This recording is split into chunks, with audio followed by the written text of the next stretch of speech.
So after what seems like forever, at the very least 5 years, the next series from the creator of Naruto is finally coming, Samurai 8. We actually got a little preview teaser of the manga. It was about 3 pages more or less, giving us a little insight on what it's going to be about. And we also had a trailer back in December of 2018 giving us an idea, but there was a lot of controversy leading up until this series. Honestly, if Masashi Kishimoto, the creator of Naruto, wanted to build up anticipation over the course of many years, he succeeded, because he's made a lot of statements throughout the years, and there's just been so much to talk about when it comes to Samurai 8, the next series from the creator of Naruto. Let's talk about it. Whether Facebook, Twitter, or the two, make sure to steer clear, cause I'm coming through like... Now, you're probably thinking the next series from the creator of Naruto. In case you're uninformed, he is not the one that's doing the Boruto manga. I believe he supervises it at best, just kind of says yay, nay about it, but that's actually being penned and illustrated by totally different people. I mean, they have his blessing. The guy that's actually mainly in charge was one of the people that was working on the Naruto manga since chapter 7, so it's in good hands, and that's why the Boruto manga lately has been a lot better, because I think now he's been able to do what he wants and whatnot. But the author of Naruto hasn't done anything himself, a full-blown story, since Naruto. Now, there's been a lot of speculation as to what was going to happen. I remember many years ago there was an interview that came out, probably 2015, late 2015, where the author of Naruto said that it was actually going to debut in a like quarterly release, a Shonen Jump app, stuff like that. So there must have been some production issues. Something must have happened along the way why it took so long to come out, because I remember clearly it was said that it wasn't even going to be in Shonen Jump because Kishimoto didn't want to do any more Shonen Jump Weekly stuff. I mean, the amount of work that it takes to be an artist and author in Shonen Jump is ridiculous, especially after doing it for 15 years, 20 years, however long he was doing it with Naruto. He's probably not going to want to go back to it. So the fact is, Samurai 8 is actually written by the author of Naruto, but illustrated by a different person. And I understand now why. Probably whatever was happening in those intermediate years with that Shonen Jump app, that they were launching a different app. It was supposed to be like a quarterly magazine or whatnot. Probably things fell through, and Kishimoto was probably like, yo, I told you, I'm not ever going back to that life again of just sitting in an office all day. So probably what happened, either he wrote the entirety of it and they're releasing it in small doses, or it's truly a weekly, but the author of Naruto is just writing it, so that way he don't have to be destroying his body, which is what a mangaka does. Now, again, we're going to talk about the plot in a second based on what I've seen, and let's talk about the press release, because this is a really drummed up thing. They have a whole big thing. There's a picture of the main character as well as Naruto, and again, there was a trailer that was released in December that was real hype and everything, showing that this is a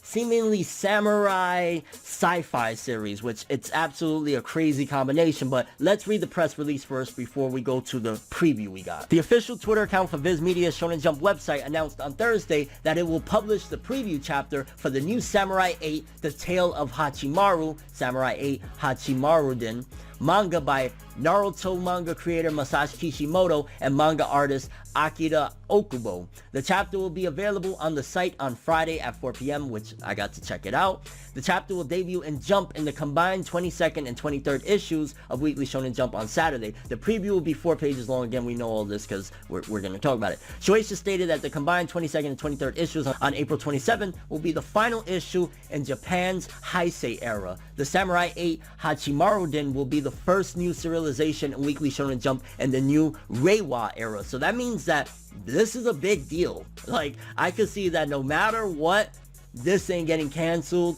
No matter what, this is getting pushed because they believe very heavily in Masashi Kishimoto's pen. That's what this is telling me immediately. The fact that they're saying like, yo, the old era of Jump is done. We're in this Reiwa era. This is the first series that we're launching with it.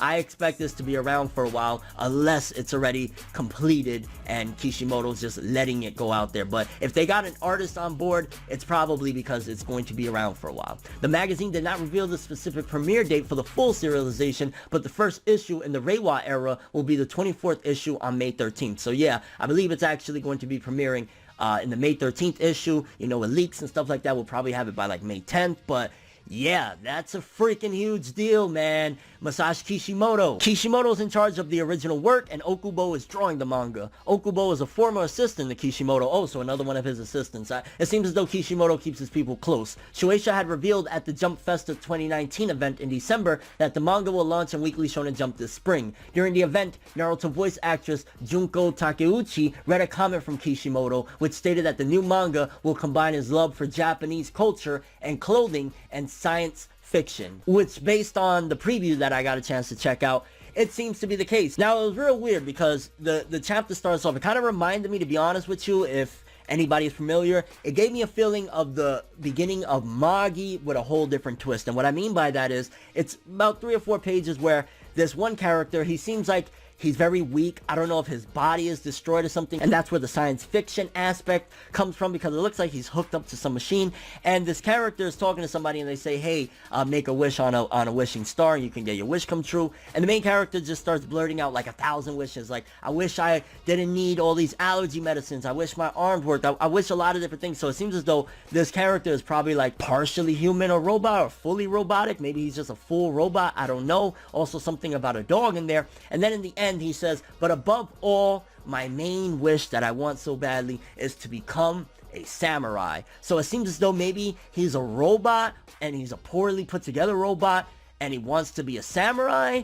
I'm not sure. It freaking looks like it's going to be one hell of a new idea and twist. I think Kishimoto, when he came up with this idea, I think he was probably working on Naruto when he came up with this, because also the author of One Piece said once he's done with One Piece, he's working on a mech series, probably the creator of Naruto. Again, he had this idea when he was doing it, and now he's finally being able to execute it. The art looks pretty cool. Main character, honestly, I'm not too thrilled by him. He does come across to me as like a Tsunayoshi Sawada, a la Hitman Reborn, minus all the cool stuff. Like, he seems like a kind of dweeb, dorky kind of character, but again, if it's mixed with sci-fi, like robots and stuff, which kind of reminds me of that new manga that I talked about not that long ago, The Last Sayuki. Kind of reminded me of something like that, based on all these wishes that this character was trying to make because he's such a broken down person. I don't know, but I know that it got my interest. I know that this is going to be around for a while. This will probably be one of the big dogs. Whatever is about to happen in Shonen Jump, because what they do usually is these purges and they kind of clean house. Maybe they're about to clean house soon, and a lot of the big guns is gonna go that we have now. So who knows? Maybe Black Clover, as much as I love it, maybe they're gonna clean house. I don't know. Maybe they're gonna get rid of My Hero. I don't know. But they're banking on this very big, a la the press release, that this is the first release of the Reiwa era. It's been drummed up for many years. It again makes me just curious as to why it took so long. Is it because Kishimoto just didn't want to work on it right away? He did say that he was going to take a vacation, but he was talking about this manga as far back as I can remember, since 2015 at the very least, that this was released, that he was working on it.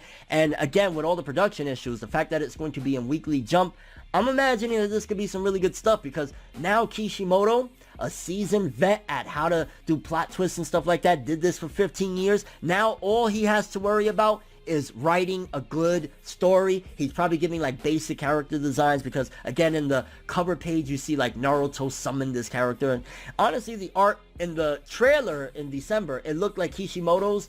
In the preview thing, it didn't look too much Kishimoto-ish, but I think we're going to see a lot of different elements, because in the trailer that we saw in December, there was like stuff that looked like, I don't even know, like Susanoo's, all sorts of crazy shit, samurai armor. And if this character wants to be a samurai, then maybe it's going to be like a dweeb that's like a robot with the science fiction thing, mixing it with, again, the samurai era. It's going to be one hell of a twist. Honestly, I don't know. I'm really excited about this. This is the first time I'm, in my memory since I've been doing this, that a major author, because you know Naruto was a major player, still is a major player, Boruto's still going, and he's coming back with a new work as his old work still isn't really even over. Boruto, he's still supervising that, but it's a great thing that he's only writing it. I wish a lot more authors, I wish, minus Tite Kubo, because honestly, Tite Kubo from Bleach, I want him to draw his shit too. His art is really good. Not that Kishimoto's ain't good, but Tite Kubo is the exception. Like, I wouldn't mind him coming back and being full blown, or at the very least giving the basic character designs for stuff. But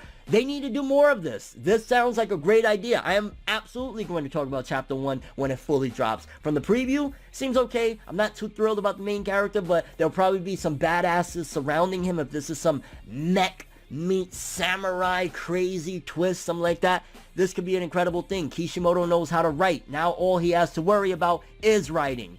I'm on board for that. I can't freaking wait for this one. Again, Samurai 8. It premieres in the May 13th issue of Shonen Jump. So May 10th to May 13th. Check back for when the chapter drops. I'm going to absolutely talk about it. And it seems like this is going to be around for a while. Shonen Jump is investing heavily. If this is a Kishimoto thing, you got to think they probably had to pay Kishi a lot to come back. And if they're working in this capacity to the point where they're allowing him to just write and he has an illustrator, this is going to be a crazy thing. And so far from what we got, it seems like this is something different. This doesn't seem like the typical boy's journey. Like, it does in a way a boy's journey of like this little crippled robot kid wanting to become a samurai, but it's just like a whole different twist. It's not just like a normal boy like a Gon or a Naruto or Luffy.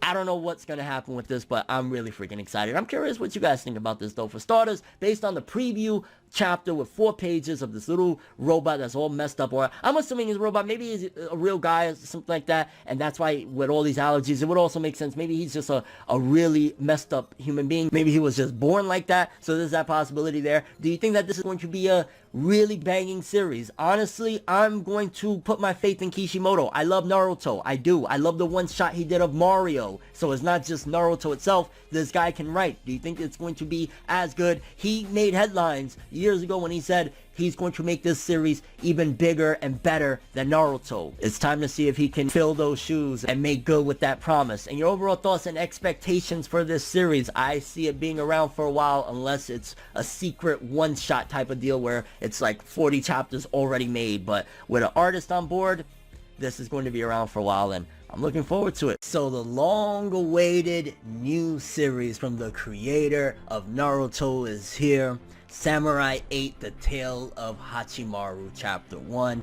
And I'm gonna be honest with you, I have not seen quite a mixed bag of people talking on a brand new series that is of this magnitude, probably since I started, because wow, I'm not gonna lie, people right now are very, very mixed on this one, and there's just so much to say because this being the next series, you know, because at the end of the day, Boruto is not handled by Kishimoto. To my understanding, he just supervises that. So this is the next thing that Kishimoto has truly worked on since chapter 700 of Naruto. Or, I guess there was a spring manga or whatever and the little one-shots and stuff like that. But serialized, this is the first, and yeah, a lot of different opinions. Let's talk about it. Is it legendary? Or boy, we off to a bad start. Okay, so the way that it opens up is very interesting. It opens up with a character that he has the appearance of the Sage of Six Paths at the very least, and he's in some sort of temple, and he's talking to some sort of samurai looking character. The art on that particular character, the one that was like kind of giving, I guess, a speech or whatnot, kind of looked like a character from Bleach. It looked like a mixture of like a Tozen with something else. I can't really put my finger on it, but really appreciated the opening color pages for this series, because obviously, you know, that's going to be a big deal. This series is a long laster. If this series becomes the next big thing, everyone's going to be looking back at these pages, you know, and saying, okay, so this is where it all began. Now, as we talked about in some of the previous videos, in case you don't know, the synopsis of this whole thing is basically a character. He's a kind of disabled robotic type of character, and he wants to become a samurai, but his father seemingly is teaching him some values and stuff like that. And there's a lot of interesting bits in this. Honestly, this chapter was loaded with a lot of content, and for better or worse, because I've seen some people say that they absolutely hated it. This is off to a bad start. It was overpacked. Some people say, wow, this is great. There's a very big mix, and it's not one-sided on either way, at the very least from what I've seen, of like a unanimous decision on whether or not this was a great first chapter. I'll tell you one thing, to kind of just jump over everything, I will say for a first chapter, it is very, or better yet, vastly different from the shonen from the past that we've gotten. I feel as though My Hero Academia, Black Clover, and those series in particular were some of the last that were modeling themselves of the old way. Because this series, it's a science fiction mixture with like samurai action shonen, and it's not simplistic by any means. If Naruto, Hunter x Hunter, One Piece, Bleach all had simplistic, very easy to digest first chapters, this one kind of went the exact opposite. Honestly, I would argue, my opinion, based off what I saw with this first chapter, this series probably would have benefited from not being in Shonen Jump. Maybe a weekly magazine, but not Shonen Jump. And what I mean by that is this would have benefited from being a seinen series, because it seems as though there's a lot of content to digest, and that's probably one of the reasons why a lot of people already got lost with this first chapter, because there was a lot. It was very busy, but that's not to its detriment either. Honestly, I can't say that, oh, having a lot of context and, immediately fast forwarding, because it seems as though this chapter was packed with a lot of the tropes that you would get. Like, I mean, for crying out loud, the cat, warrior, samurai, robot. It seems as though Kishimoto wanted to just kind of get past everything that you would expect for the first, 30 to 50 to 100 chapters of a shonen to get to his story, in a sense. So that's something that's very interesting, because that means that the pacing needs to be consistent to a point where it's like, okay, are we going to continue the way this was going, very quick like that, a lot of information? Is it going to slow down now? Or was that just Kishimoto really trying to start off with a big bang? Let's talk about the character designs. Some people were very, very disappointed with it. Again, mixed reactions. I personally can definitely see where the complaints are coming from, because some people are saying that, holy cow, the character designs are way too Naruto-like. Again, this is not drawn by Masashi Kishimoto, but the character designs I'm imagining for everything, he gives the rough idea of what it's going to look like, and then passes it on to the person that's drawing it, because it's clear as day between the samurai that had that final battle with Hachimaru. He looked straight up like QB Chakra Mode Naruto. Can't deny that. There was a lot of characters. I mean, the video game character that Hachimaru was using looked like a mixture of Hokage Naruto with a scar of Zoro from One Piece. So very, very reminiscent of the designs of Naruto, but it's cool that at the very least he's having another artist do it, because Hachimaru, despite some of the similarities, because again, there's just so much to talk about, to some of the ideas and concepts from Naruto, Hachimaru doesn't look, in particular, in my opinion, like a straight up Naruto character design. And I feel as though there was so much thematic expression of what this series means to Masashi Kishimoto in general, his career, his legacy, and many different aspects, because between just looking at the battle pieces, there was just a lot of depth, and I felt as though while I was reading this, I was trying to almost understand, well, where is this man at in his life? And that's where I like to look at certain aspects of series. Maybe it's a different perspective, maybe you don't like this perspective, but nevertheless, it's mine. I look at it as, okay, so is he trying to tell a story in terms of his career? Because some of the similarities that I would compare it to, in a sense of okay, where is this in Masashi Kishimoto's life? If you look at it, in Naruto, towards the end, we did see Madara, right? And old Madara had those mechanics hooked up to the back, and he was stuck to that machine. They reused that design for the beginning when Hachimaru is strapped up to the big machine that his father had him stuck to, and, he wasn't allowed to leave.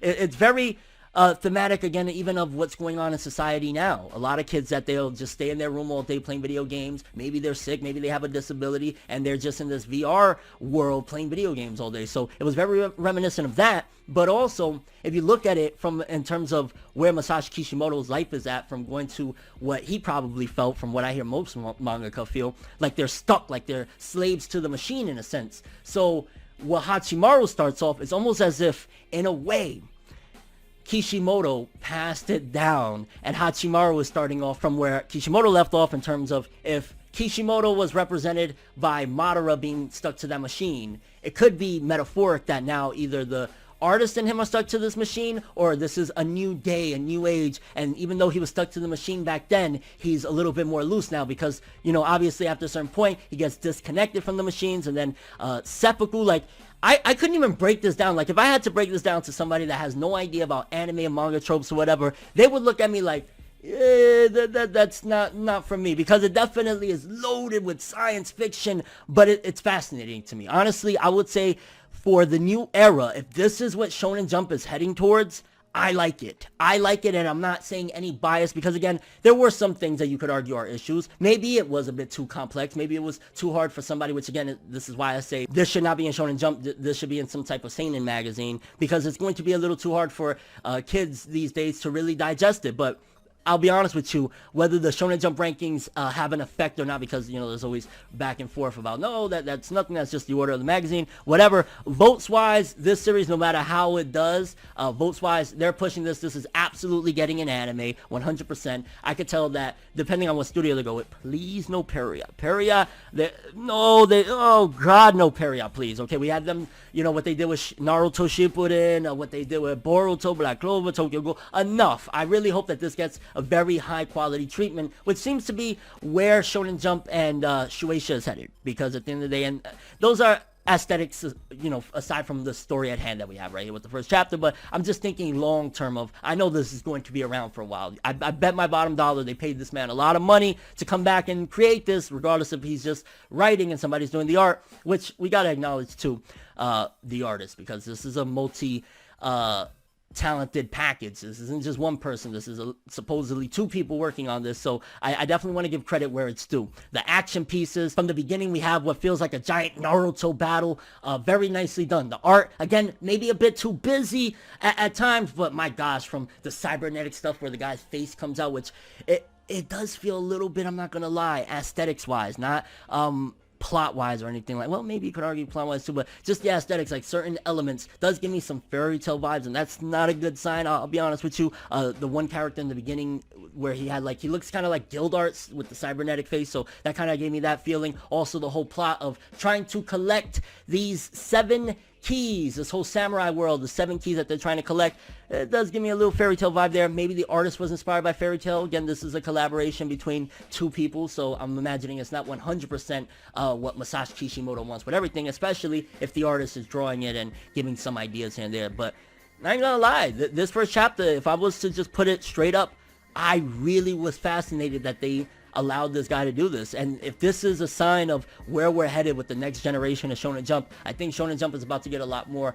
mature and advanced. Again, it still had a lot of elements of stuff because which it was dark, I'm not gonna lie, like Hachimaru committing seppuku in the end to save his father. Again, if this was a seinen magazine, it would have been even darker, but that alone was like, whoa, you know, we're heading up I don't want to say mature, because it's not like violence is a great description of maturity in any form, or a good one for that matter, but it definitely showcases a change in the times. This is the first series in this new era in Japan in general. So if they're going up this route, depending on the success of this, we could see where Shonen Jump heads altogether, because this is something totally different from what Shonen Jump has established up until this point. Again, it's science fiction, and maybe I'm not that adverse in the field of science fiction manga, especially from Shonen Jump, but I know enough to say that this isn't anything like, especially what you would expect from Masashi Kishimoto. It doesn't feel 100% like, oh, okay, this is just a standard shonen series. And I mean, with everything that happened in chapter 1, I'll definitely say one thing: the QB chakra mode Naruto looking samurai that was hunting down that key, and you know, that Hachimaru went up against, I'll say right now, I'm willing to bet he's gonna come back. I don't know if he'll be like more of a Vegeta type of character, but I could bet my bottom dollar I could see him somehow returning. It just seems as though there was a reason why he was a part of this first chapter. It could just be that he's a throwaway character, but I don't know, especially that's Masashi Kishimoto's like favorite character design, Naruto, I'd imagine, right? One of them. So that character will probably be returning. But for a first chapter, the events leading up onto it, again, a lot of context to digest, a lot of story, a lot of plot. But I felt as though it was very powerful. It was very interesting to see a little bit of a twist. If you're going into this one expecting, oh, it's going to be a Naruto clone, you'll be a bit, disappointed if that's what you want, or if that's what you're coming in immediately trying to criticize. Because one, Naruto was with no parents in the beginning. You know, he was an orphan essentially. Hachimaru, father in his life there, so that's one big change already from that plot. Another thing, I would argue, if there was something that I was a bit disappointed with this thing, and I know I'm jumping off from, hey, the comparisons to Naruto, but just hear me out.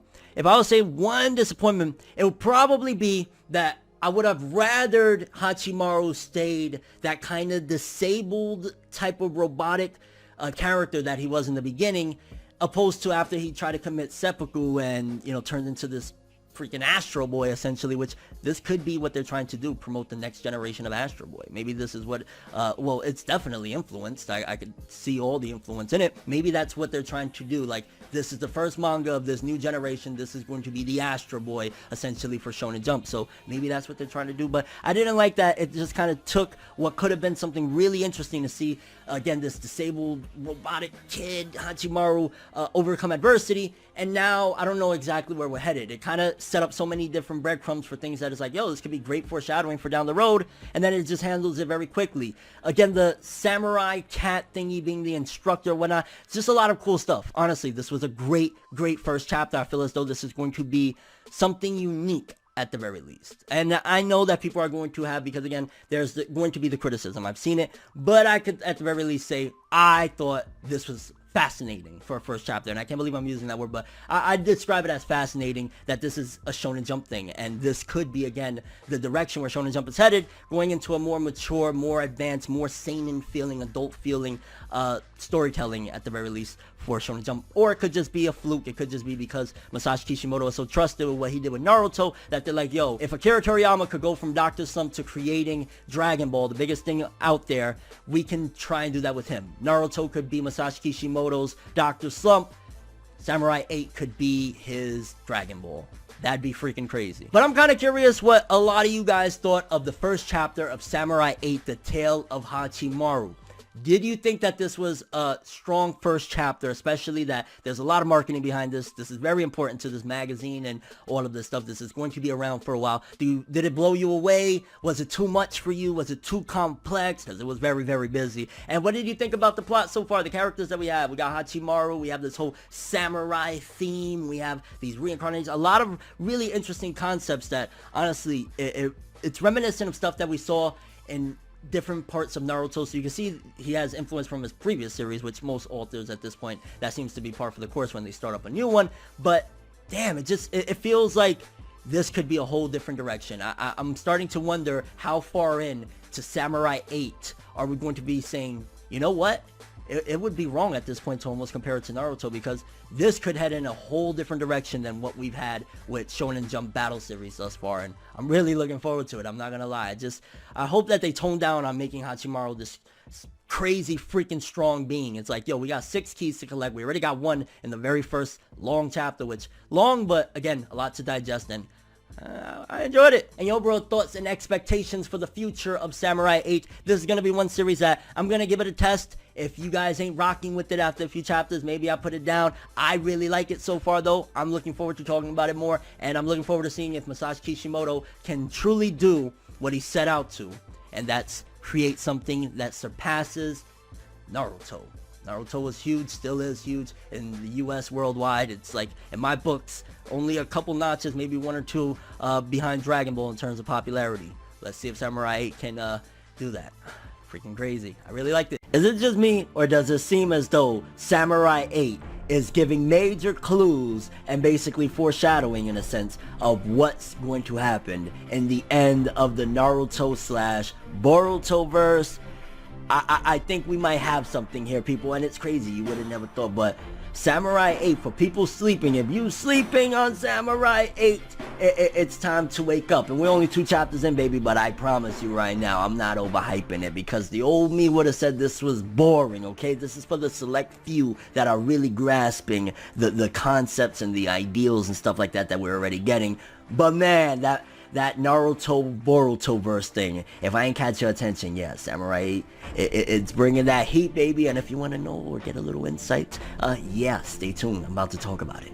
Whether Facebook, Twitter, or the two, make sure to steer clear, cause I'm coming through like... So Samurai 8 Chapter 2, in Masashi Kishimoto's seemingly quest to break away from the mold, despite having certain elements of the boy's journey, there's elements all throughout it that clearly indicate otherwise. Definitely Samurai 8, in my opinion thus far, is a seinen series disguised as a shonen. Now, if you're not familiar with the two terms, shonen means for like boys. So seinen magazines are usually aimed at an older demographic and have more violence and stuff like that, and more mature themes. Shonen, they have the themes there, but everything is very basic and stuff like that. This one is probably going to be masked with, not necessarily, you're not going to get like Berserk which, who knows, maybe, Gon went pretty wild in Hunter x Hunter. So you're not going to get Berserk per se, but you're going to get the mature elements of it. So the chapter opens up with Hachimaru stretching, right? Which showcases that he's awake from a sleep, a nap, so to speak. And Masashi Kishimoto, you think about it, this is a reflection of his life right now. I think this is a reflection of what happened with him since the ending of Naruto. A lot of elements in this chapter, the second chapter, definitely showcased that Masashi Kishimoto really is on a self-discovery, in a sense, a journey of self-discovery, and has been since the ending of Naruto. Just take a look of the way the manga has been intertwined with some of the life events of his. For example, again, with chapter 1, you see that Hachimaru was connected to this machine, and he was liberated once he committed seppuku, and eventually now he's, mobile, so to speak. Similar to the interview where he basically said that writing manga and doing manga on a weekly basis, the way he was doing it, just is impossible. Basically states that now that he has this person drawing it, he feels like he's back in the game, so to speak, but now he's not connected like a slave to wires, in a sense. So definitely very introspective. That's a very deep thing to grasp, honestly, and that's why, again, I say Samurai 8 isn't for just everybody. Samurai 8, a lot of people aren't going to immediately gravitate towards it until we get some of the bigger action pieces, and that's when people will start, word of mouth or whatever. So Samurai 8, I'm glad I'm on this journey early on because I can see what we're going with. But back to it, seeing him being able to use these fake swords, skipping over the boy's journey, again, that's why I say that this series, it's almost, you could argue, yeah, it is indeed the spiritual successor to Naruto. Boruto, even though Boruto is ongoing in a sense, it's kind of at this point, its own thing in a way, because Shippuden ended the story in a sense of what Naruto began with, and that was this boy chasing after this dream. Boruto at this point is just living within the dream. Now you're probably at this point like, yo, Fornev, are you gonna get to it? What is it about the Boruto verse, the Naruto verse? What's happening? What's going on? So go back to the beginning of Boruto. The beginning of Boruto, chapter 1, episode 1. Kawaki and Boruto are fighting and clashing, and the dialogue that we get is there's a big conflict in ideals. Pretty much Kawaki says the samurai era is here, the era of shinobi is over, and Boruto is saying like, yo, why did you do all of this? And he's basically about to collide. Look what Samurai 8 is. Just look at the name, Samurai.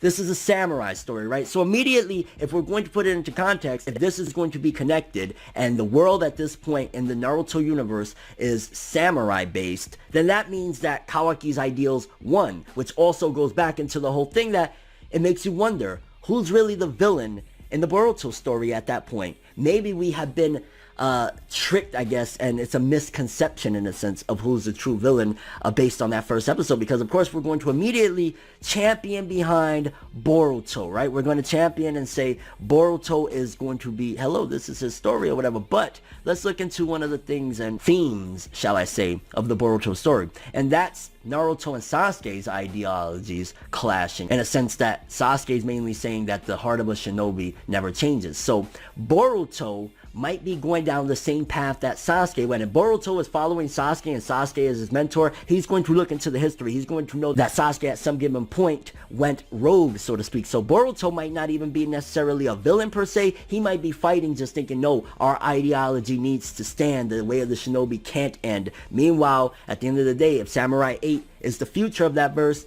then Kawaki wins. And Kawaki might not even be the bad guy, because if Kawaki is inspired by Naruto's heart and he's, influenced by him, maybe he might not go rogue at all. Maybe the shinobi world at some given point advances to the point where, no, samurai have completely taken over and Boruto doesn't want to accept it. Bam! I mean, even if you look at the chapter, the second chapter of Samurai 8, the character that was introduced, this female that she has a left and right hand, well, she's assumably a female. It seems as though Masashi Kishimoto actually even plays off what the audience is going to say when the character is initially introduced, because both hands are talking like, oh no, it's a girl, oh no, it's a guy, and that's kind of what the audience is going to think when they see a quote-unquote trap character in a manga. So very, very interesting how he's kind of playing around with, I guess, cliches per se and shown in anime and manga. And we get shots that are similar to like when Naruto is on top of Konoha and looking over the village and whatnot. We get some of that with Samurai 8 when Hachimaru ventures off with Hayotaro, which their relationship is like Mega Man and Rush all the way. But you see the city, right? And it looks again like Konoha, but remember, Konoha, right now in Boruto, there's Konoha and that city on the other side that we never get to see. This could possibly be a blend in a sense of both of them, because look at what the character, right? The new character that's introduced in this chapter, she is a VR gamer, second best in that video game that Hachimaru, the main character, plays, right? Second best. And her headset that she uses, which they both use it when they battle in the chapter, are Konoha headband VR headsets. And they're playing a game that the characters look like Naruto characters. So essentially, who knows? Maybe this manga, Samurai 8, they already are far past this. This is the distant future of the Naruto-verse, and the Naruto-verse already happened. So historically, maybe it's just adapted. Kind of like how Oda, Nobunaga, and them are in video games, stuff like that. Maybe it's just an adaptation in this world. So very interesting. But regardless of what, if this is any spoilers for the end of the Naruto Boruto verse, then that means Kawaki wins, the Samurai won, and possibly Boruto is on the wrong side of history. Or who knows, maybe it could symbolize that just because somebody's on the right side of history doesn't mean that they're correct. You know what I'm saying? So a lot of interesting themes and elements there. And I guess the only other thing to note is that the very first villains in Samurai 8 are these 3 man pigs. They're like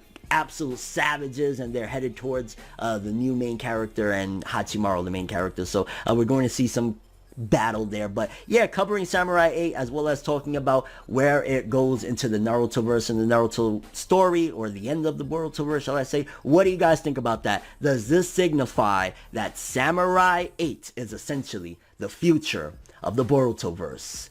What do you think about the Konoha VR headsets? There's just so many things to talk about. This is why I'm absolutely in love with Samurai 8, the manga thus far. I'm not overhyping it. I'm not overselling it. A lot of people might find this as boring. Those people, cool on you. Maybe you'll come back to it once it gets hype, so to speak. But for the chosen few that are really deep into this manga already, 2 chapters, we got some fire, baby. Kishimoto came back, and I think this is going to be different version in a sense, but the Hunter x Hunter to his Yu Yu Hakusho. If Yu Yu Hakusho was the bomb and that was Naruto, Naruto was the bomb, we might have the bomb with critical acclaim, because Naruto, one thing that it was missing is the critical acclaim. Samurai 8 might blow up, be very popular, and get the critical acclaim, and that's where Masashi Kishimoto as a person will get the fulfillment that he's possibly looking for as an author and as a creator, because artists, they're always searching for something, and they want that fulfillment, and they want, you know,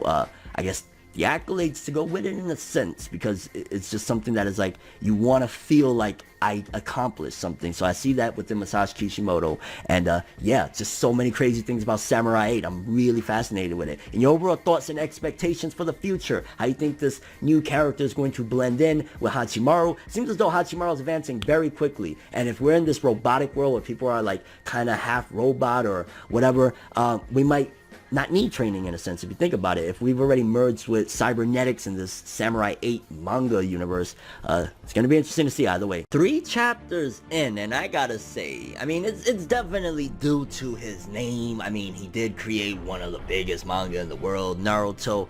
But man, seeing the divide in opinions on Samurai 8, The Tale of Hachimaru, 3 chapters in, very, very divided.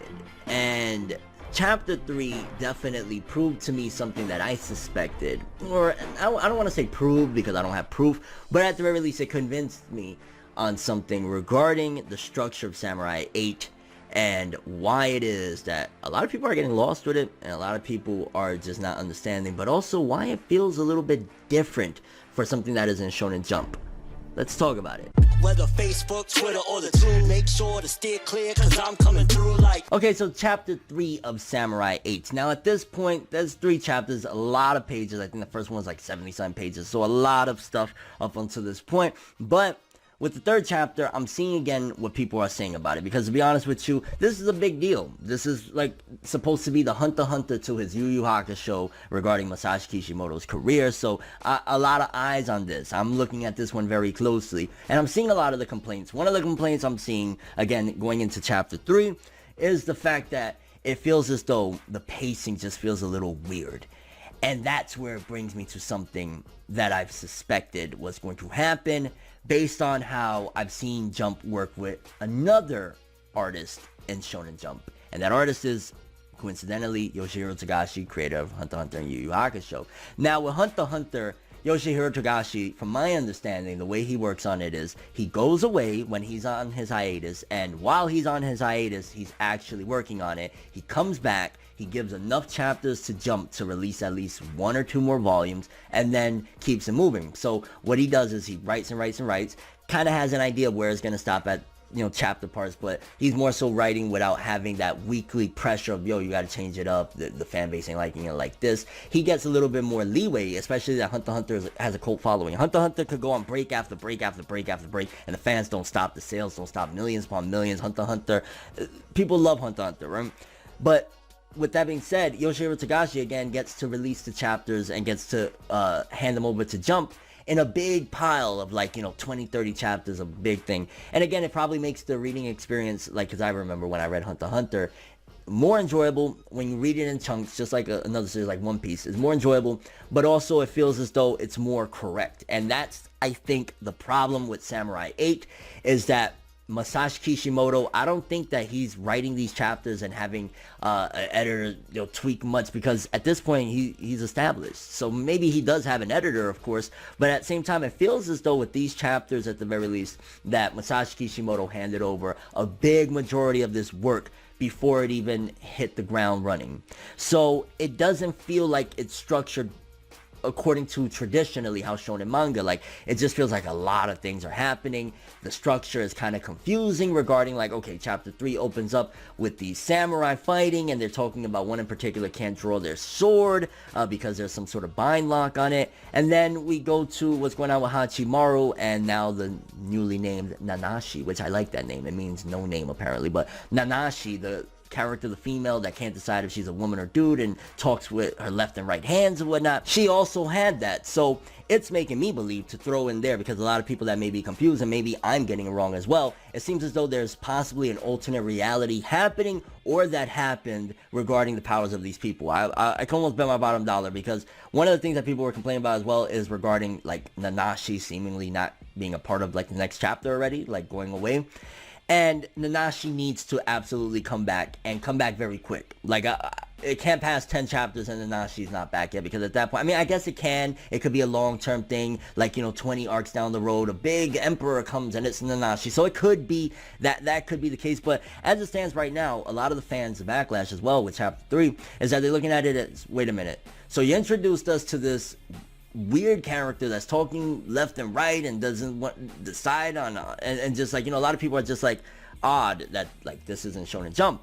So you introduce us, get us to kind of like the character, because I thought Nanashi was awesome, especially in this chapter where she was outright straight up yo, up front with feelings and grabbing Hachimaru's hand to help him with the sword to cut the tank in half. Yo, we got tanks getting cut in half, okay? Pig tank, just crazy, indescribable shit. I love science fiction. I ain't gonna lie, Samurai 8 is giving me an even deeper appreciation for science fiction. But again, it kind of felt like with Nanashi's departure, the fact that Hachimaru's well, I'm going to space, I ain't coming back and stuff like that. It almost felt like a Pokemon one-offer thing, when Ash would meet these trainers on his journey that we're never gonna see again, and it just felt a little bit bizarre. But again, I think that's attributed to the fact that when Kishimoto was writing this, maybe he had an idea in mind of it could break here and break there, but I think it's more so when people read this that aren't reading it weekly, it'll be better to digest, because you'll get the answers a lot quicker than waiting a week to understand what the hell just happened. Chapter opens up with these samurai, and it's been kind of counterpart as well with Hachimaru, which Hachimaru very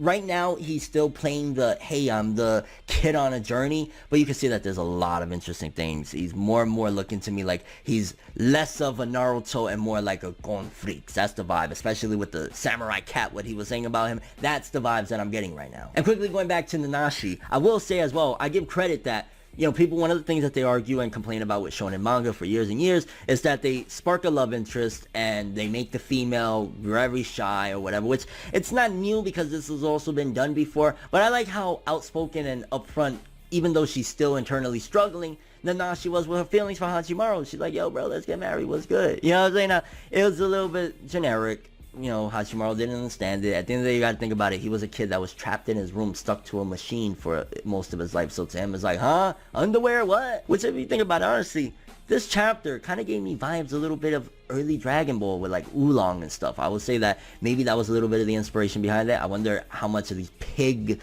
gang people are going to be involved in the manga, because right now, again, it just seems episodic. And Naruto did kind of start off that way to build to the bigger picture, but again, the way it stands right now, the problem with Samurai 8, I personally feel that people have with it, is the fact that, again, it doesn't have that structure to give you these answers immediately that you want, on top of the fact that it's a complex series, which is the sci-fi genre. The sci-fi genre can get very complex, so we got flashes back to these crazy samurai fights, then back to Nanashi, then back to Nanashi talking to her hands and talking to the statue. It gets confusing. I think Samurai 8, as I said in my last video, I'll say it again, this would have benefited from being in the seinen manga, so that way the misunderstandings from people that they want their, Luffy's and Naruto's, and they want that simplistic character, this isn't going to be a simplistic character. In the third chapter, his sensei is already saying that he doesn't understand how this kid is basically defying gravitational pull. And you see like there's these machines in the sky. A lot of bizarre, wacky stuff with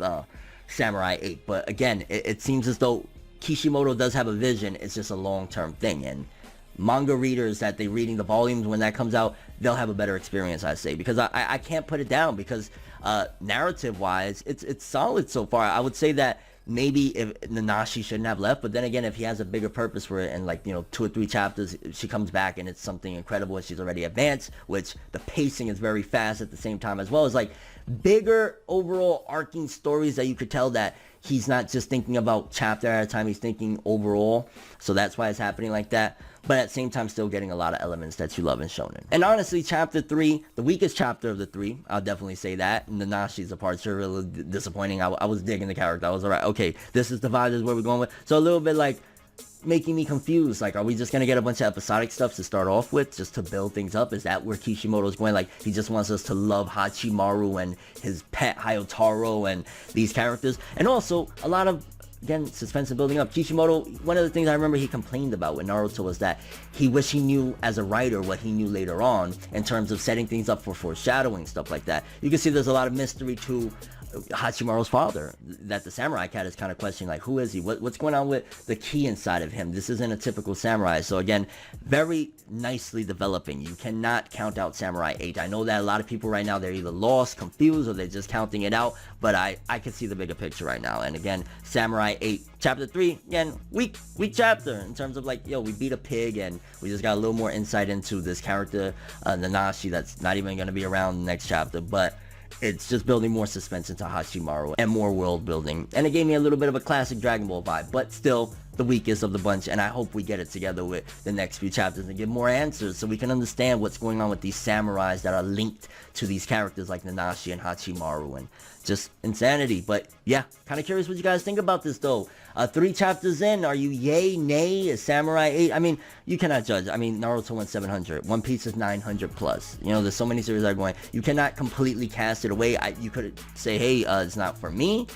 But I could totally see, again, this is going to be around. And a lot of people that they like the shit that gets really good over time and may not have the best start. Look at One Piece, one of the best series of all time, but people argue One Piece started off a little bit slow. I'm not shitting on One Piece, I'm just saying, likewise, Dragon Ball, all of these series.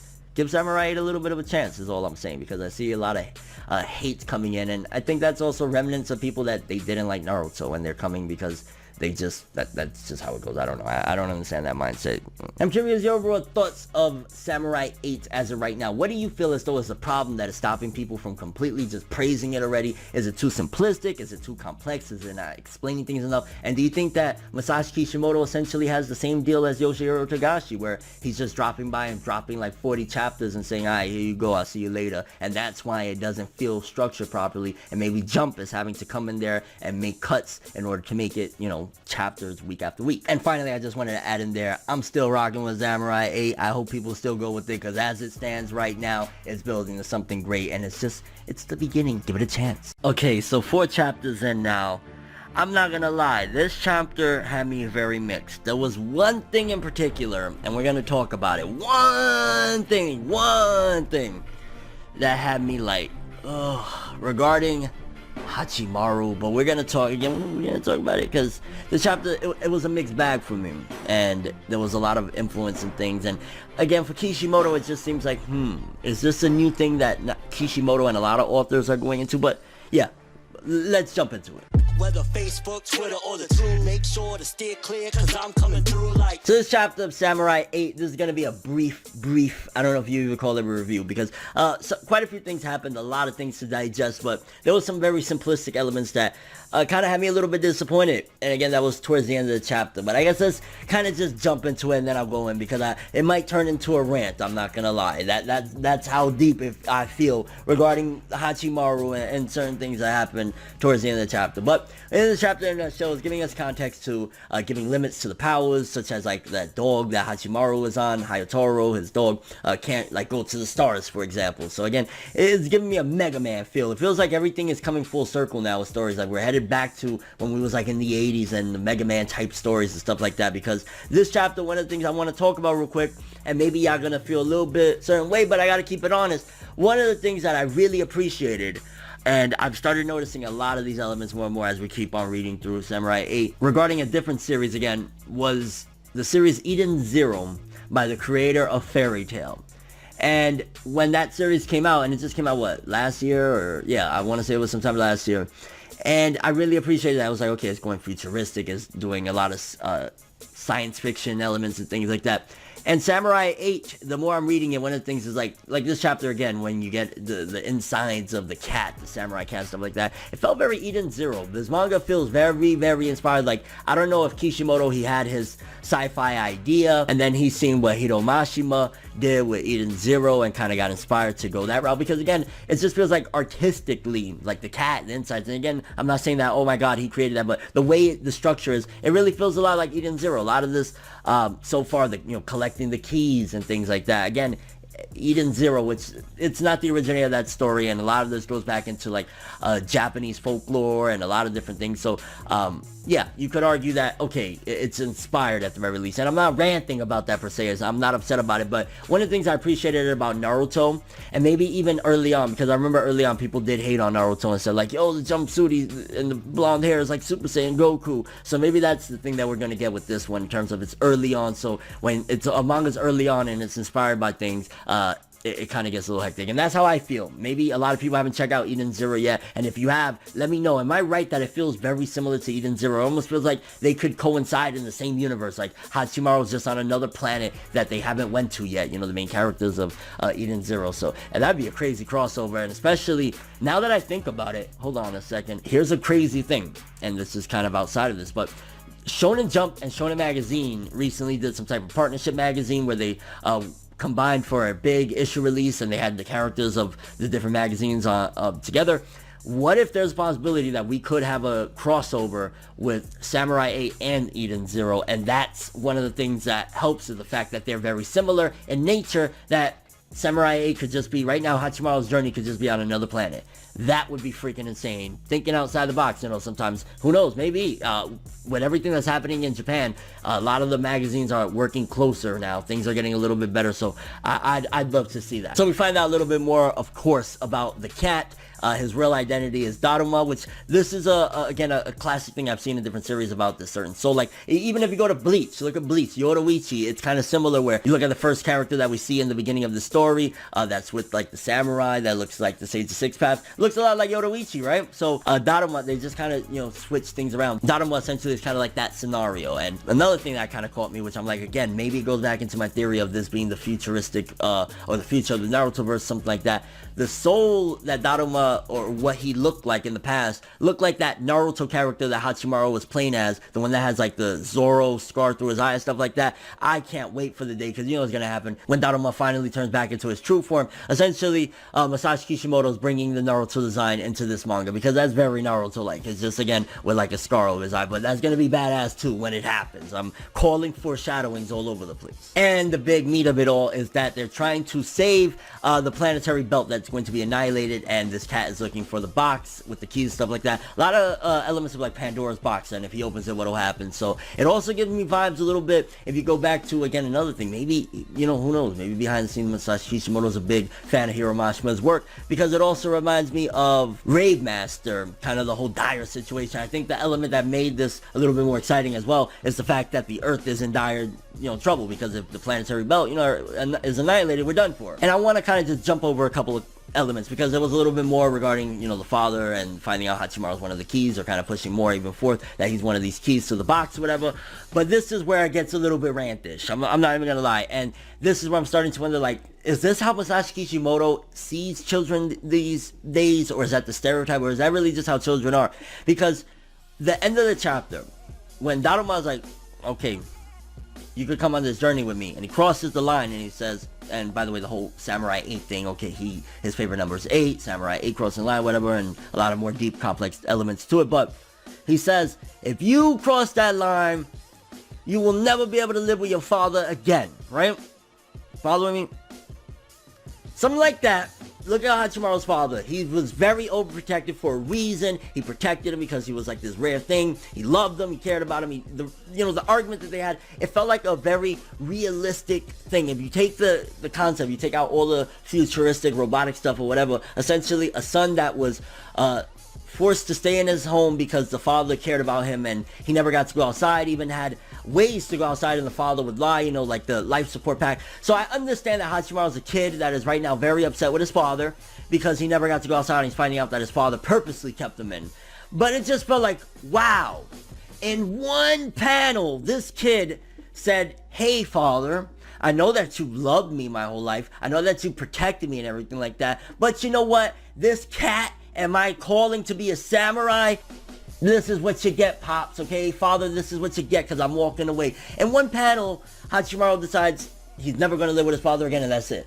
So, right there, more foreshadowing. I bet when he comes back, his father's going to be dead. That's the reason he'll never be able to live with his father again. I bet you anything, because there was also foreshadowing that Hachimaru's father is being hunted down by somebody that they were coming from him. So, probably give it 6 chapters. We'll come back. It'll be a wrap for Hachimaru's Pops. But that really kind of made me feel like, yo, and it reminded me of early Boruto as well, that spoiled nature of like one panel, and I know maybe it's faster paced stuff now with manga, but one panel you decide to never see the father that loved you and cared about you all these years again. One panel, that's how long it took Hachimaru. When we get the anime, that better take a little bit more than fucking 1 second, I'm telling you right now, because that's a big life choice. Again, he's a kid that is upset with his father and feeling like he was lied to, but still, I am like, Hachimaru, cut it out.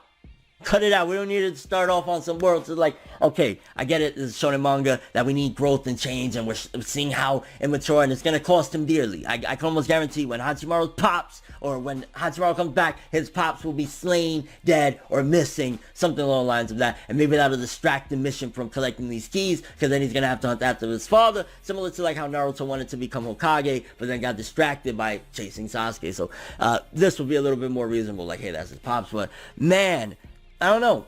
I'm upset about that. The great setups and world building is cool and all that, but Hachimaru, bro, we don't need Boruto right now. That's early Boruto, and I don't dig that. I don't dig early Boruto, so that's the gripe that I have with this chapter. Otherwise, a lot of setup. I can see people being overwhelmed. I can see people being like, I can't rock with this because there's too much information. It's Hunter x Hunter-like without a core following, so it's going to be a slippery slope. I know that there's going to be a lot of backing behind this. Shonen Jump really believes in it. I think so far it's great.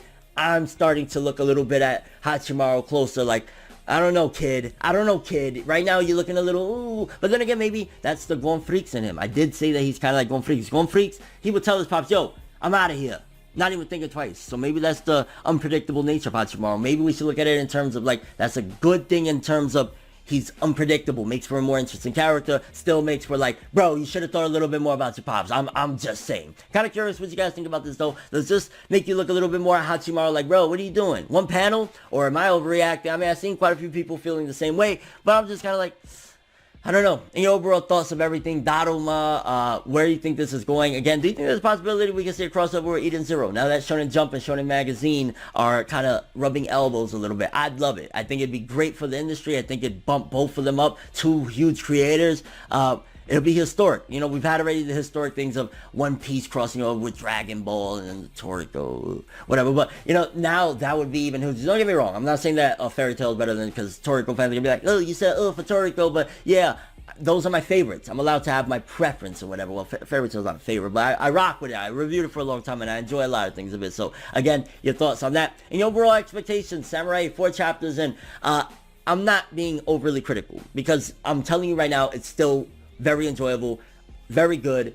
Hachimaru just, I'm wondering, where is it? Is it a Boruto-like character, or is it an unpredictable Gon Freaks-like character where he's like, the mission, the samurai, you know, one of the things I'll describe is a samurai can't hesitate. A true samurai doesn't hesitate. Hachimaru didn't hesitate, so maybe that goes along with the mission, and us as people were just misinterpreting and misunderstanding it. Okay, so I've been doing this for a while, so I kind of know how Shonen Jump rolls when it comes to marketing and trying to switch the narrative regarding something happening in their manga, or in their magazine for that matter, that in particular is a new series that may not be doing the best, or in general they just want to switch the topic of conversation. Now, my last Samurai 8 video, I told you guys I seen what word of mouth is, and a lot of people, they just ain't digging what's happening with this series. They're not liking it, and I kind of pointed out a lot of reasons why I feel that way, but it seems as though potentially the topic of conversation has not changed, so much so that Shonen Jump, with one of their newest marketing ploys, again, like I said, they've been doing this for a while. I've been doing this for a while, so I know what I'm talking about. Just like when Hungry Joker, they said it's getting rave reviews and it's doing amazing,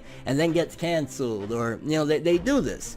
So Samurai 8 with the latest chapter, I believe it's chapter 7, the cover of it, they have a little message talking about what the word of mouth is regarding the series, despite it being the polar opposite to the things I've seen thus far online. We're gonna talk about it, but man, Samurai 8, with only 7 chapters, you gotta give it credit. Kishimoto's name reigns so supreme that no matter good or bad, people always seem to talk about his work. So shall we? Whether Facebook, Twitter, or the two, make sure to steer clear, cause I'm coming through like... Okay, so like I said, Samurai 8, been rocky, and in fact I kind of want to read a couple of the things I've seen online scouring the interwebs of some of the things that people have been saying. For starters, one person said, I don't understand this shit, and okay, you know, fair enough, that's pretty much what I said people have been saying. Another one is, story's progressing, next chapter may be interesting, but I'm still not sold on the concept of the cyborg samurai princess 8 keys or whatever. Plus the main character's an annoying little shit, and not in a funny way. And princesses are basically housewives, secretaries who make flower decorations and make phone calls. How are they empowering the samurai? I can confirm it's not by fighting on the samurai side, since all the fights we've seen only involve the samurai alone. All the princesses are shown to be sitting around in a palace. Not a great premise to show strong female characters. That's a very valid one, and in fact, if I'm not mistaken, I remember the creator of Naruto, Masashi Kishimoto, said that women were never his strong point. Let's read one more. Naruto was about some dumb kid in a world with ninjas who wanted to be a ninja president. Cool start, small. The premise is about growth, seeing what responsibilities are out there, go places, see people, do things, consequences. Samurai 8 is about some dumb kid in a world with cyborg samurai who wanted to be a cyborg samurai. Then he did it. The dog goes meow. Did I mention his master is a talking rat?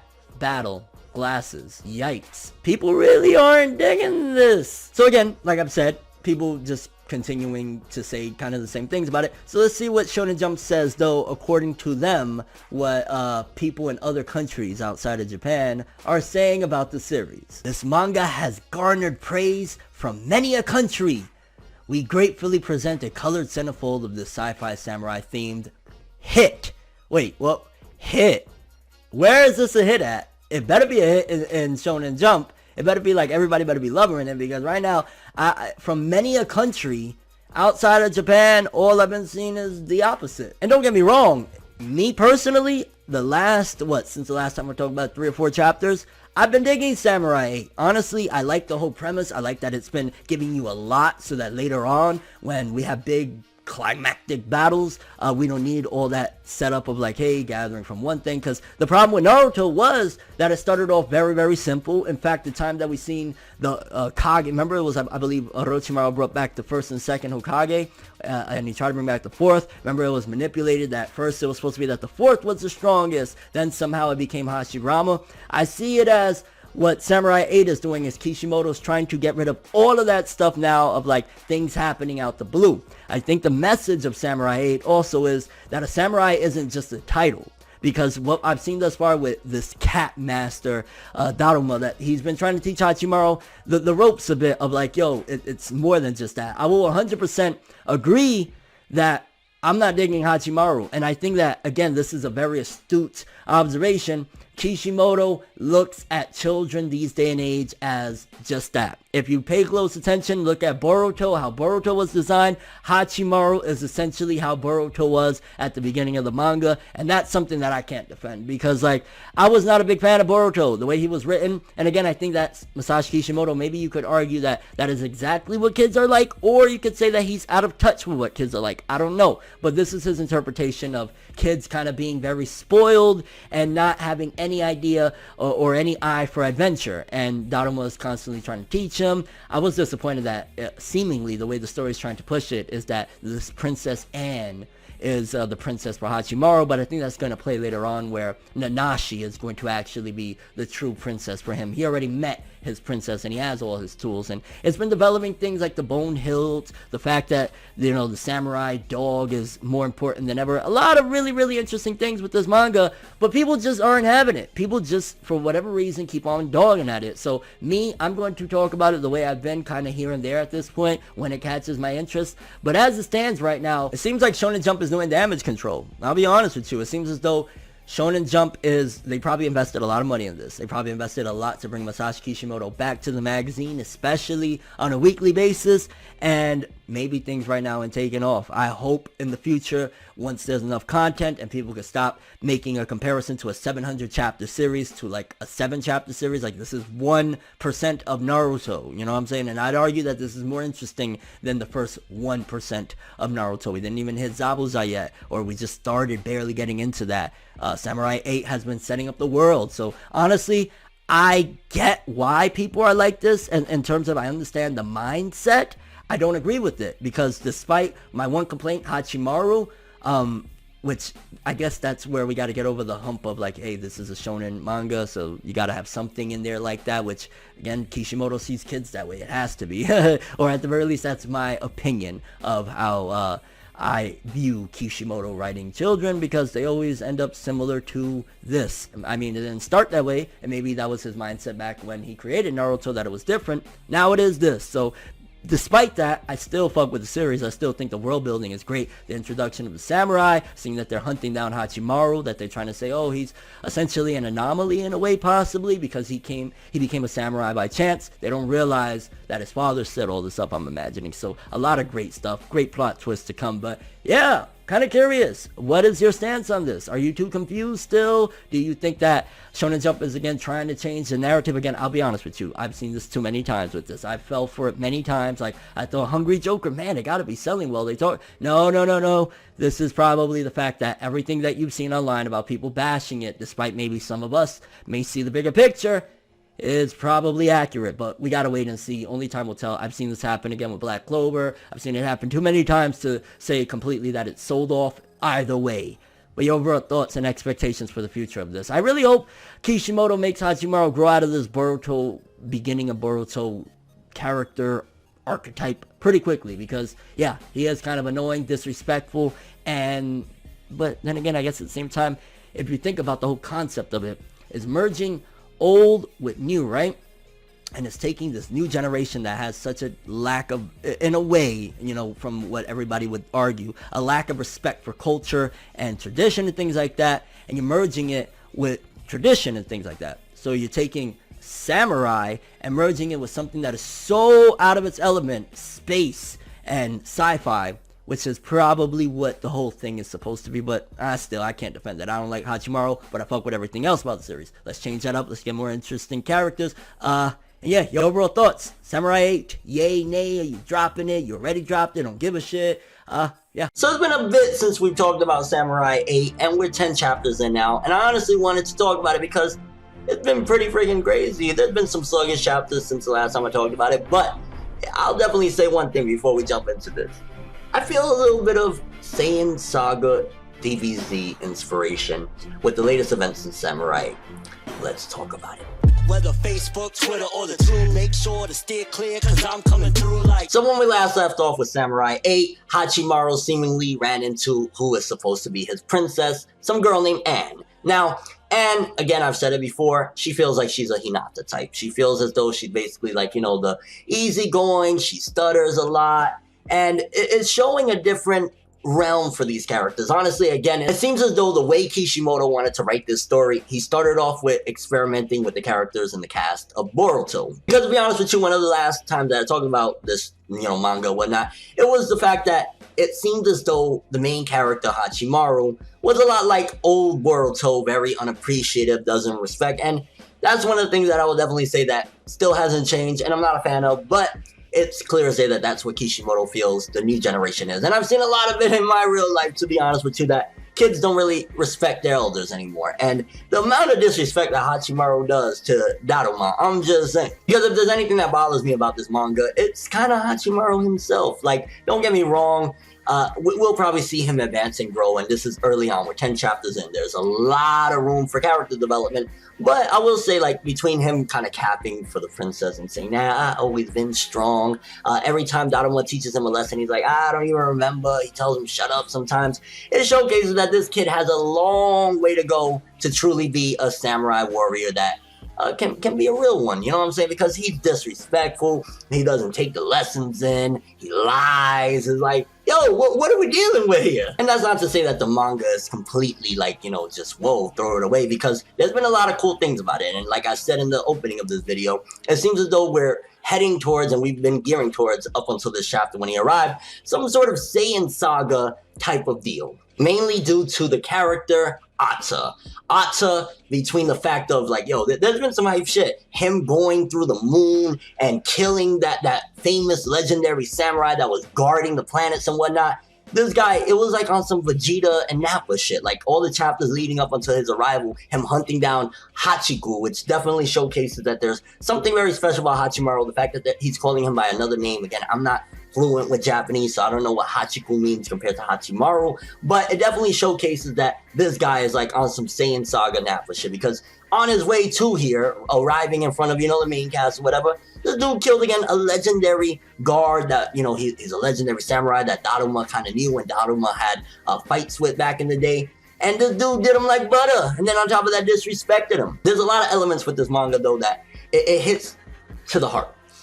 I think the relationship between Hachimaru and his father, the fact that his father is really hurting that Hachimaru just basically dipped with this cat, you know, him looking and saying, man, you know, he needs his IV, and forgetting that he don't need IV anymore and things like that. It definitely feels as though there's an element of almost a father wanting to rescue his son in this manga thus far, and I like that. I like the fact that the father hasn't been completely thrown away yet, and like, you know, he's like, no, that's my son, I want my son, I did not give you permission to take my son away. I rock with that. It's a little interesting, different element, because how many shonen manga even include parents for that matter? And if they do, it's like a ging that like, yo, take that motherfucker away, or Minato, hey, I'm going to die and leave my son to take care of the rest of my problems. Like, you normally don't have the father being this passionate. And if we're speaking in terms of real world and stuff like that, that's a very good message for the kids, to be a good father and a good parent. Although based on, you know, the earlier chapters where Daruma drew the line in the sand and told Hachimaru, you'll never be able to live with your father again, I truly believe that. I truly believe that Atta is going to kill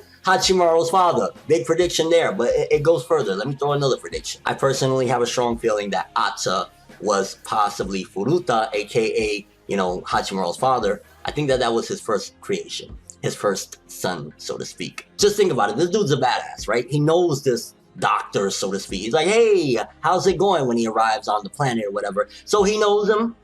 He's a robotic creation. It just feels as though there's a possibility, because look at the way he treated the father, his son, all of these years. He created a weakened robot that has so many problems. He couldn't go outside and things like that. You know, his son was essentially like very, very weak. Maybe there's a possibility that the reason why Hachimaru was in that fashion was the fact that he didn't want to make the same mistakes that he made with Ata. Again, these are a lot of theories and whatnot, but it would make a lot of sense. The fact that he knows him, the fact that he's, you know, Hachimaru was essentially his first son. Maybe the reason why he coddled Hachimaru and protected him from the world was because he seen what happened to his first son, Ata. And I'm not gonna lie, that is probably one of the most exciting things about the story right now. Between the father, I think every time you add Hachimaru's father into the story, it starts getting a little more exciting again. You know, we got this dude hunting shit down, and again, there was some boring chapters. I ain't gonna lie, like a lot of the stuff with the development between Hachimaru and the Princess Anne, it was like whatever. Them going in search of the locker balls and finding one, okay, cool. It's showcasing a difference. You know, I'll say this, you know, I take it back. Maybe not boring is the right word, because in terms of shonen manga, how many really just dive right into a relationship thing? You see that there's development within their relationship. It starts off with Hachimaru lying, right? Like, yo, I was always the shit. You know, he was capping on. And then at the same time, her trying to understand him, her feeling comfortable, her being able to find locker balls because her samurai is next to him. You're definitely going to see more with it, because yeah, now she found out, oh, so Hachimaru was a liar. Once, it always, leave it up to your pops to come and blow your spot up when you're trying to get a shorty, you know what I'm saying? But I think that leaves great room for improvement, because Anne doesn't seem like the type of girl that is going to immediately dismiss Hachimaru. I think she knows that they're kind of like soulmates, essentially. She knows that. So if anything, it's going to make her want to understand him more. Well, why did he lie to me? Did he lie to me because he really likes me and he didn't want me to know that he's been a weakling all along? Honestly, I want to say again, Hachimaru, and maybe it's just that attitude. There's something about that attitude. The fact that he disregards Daruma's logic. The fact that he kind of shits on his father and says, no, I'm not going with you anywhere. The fact that he doesn't pay attention. Like, there's just so many different things where, honestly, the problem with Samurai 8, if it doesn't blow, will be because of Hachimaru. Because he just gives off that, I don't give a shit about this adventure, even though I'm supposed to, and I love this adventure. If you love this adventure and you want this adventure, you will soak it all in. But again, maybe it's a representation of today's age. And in all honesty, as it stands right now, Samurai 8 with 10 chapters, you know, because I'm going to keep on coming back to this series. I really rock with the fact that Kishimoto is trying something different. There's some things that it feels as though like the art maybe could be a little bit better. There's room for improvement with the art, because sometimes it does feel a little bit messy. But I'm really digging right now where we're at, because Ata showing up saying, yo, a long time no see Furuta, where's Hachikaku? What does that mean? Was originally Hachimaru something else, and then maybe it broke down, and then he created Hachimaru, the father? Like, there's a lot of questions right now, and I think there's so much room for, you know, plot revelations and so many things based on the vagueness of what's been set up. So, quick video, but I'm kind of curious what you guys think about all this. For starters, how do you feel about Princess Anne and her relationship with Hachimaru? Do you think that Hachimaru is the biggest problem of this series right now? Because the cat, cool, sensei type of guy, whatevs, no problem there. The plot itself, very intriguing, very mysterious, very different. You know, this guy coming and slashing through planets, killing the old man. It was like, we got the third Hokage's death already, even though nobody gave a shit about this character, so it doesn't measure up. But we got a very, very strong force or ally from this planetary federation being, you know, swiped to death by this Ata guy. This guy is like, it felt like it was a Saiyan on his way, and then he showed up and was like, what is Hachimaru gonna do? Hachimaru ain't on that level yet. Daruma's gonna have to jump in, or we are going to see the death of Hachimaru's father here and now. What Daruma said when he created the line, and he said, you know, this is the line of the sand. You cross that line, you're never going to be with your father. It's because possibly Furuta's going to die right here. And that'll be very, very big. And maybe Hachimaru's character will drastically change after that. Maybe he'll stop blind. Maybe he'll listen to his sensei. Maybe he'll actually, you know, be the character that we want him to be. Because, again, Hachimaru is still the biggest thing that is holding this manga back. Like, you know what I'm saying? If he would apply himself a bit more and not feel so early Boruto-ish, I don't think people would have a problem with it. Because to be honest with you, I'm enjoying the manga. Like, I'm actually really rocking with it. I think it's really dope, different, could be a little bit clearer, maybe a little bit too complex for some people, but I rock with it.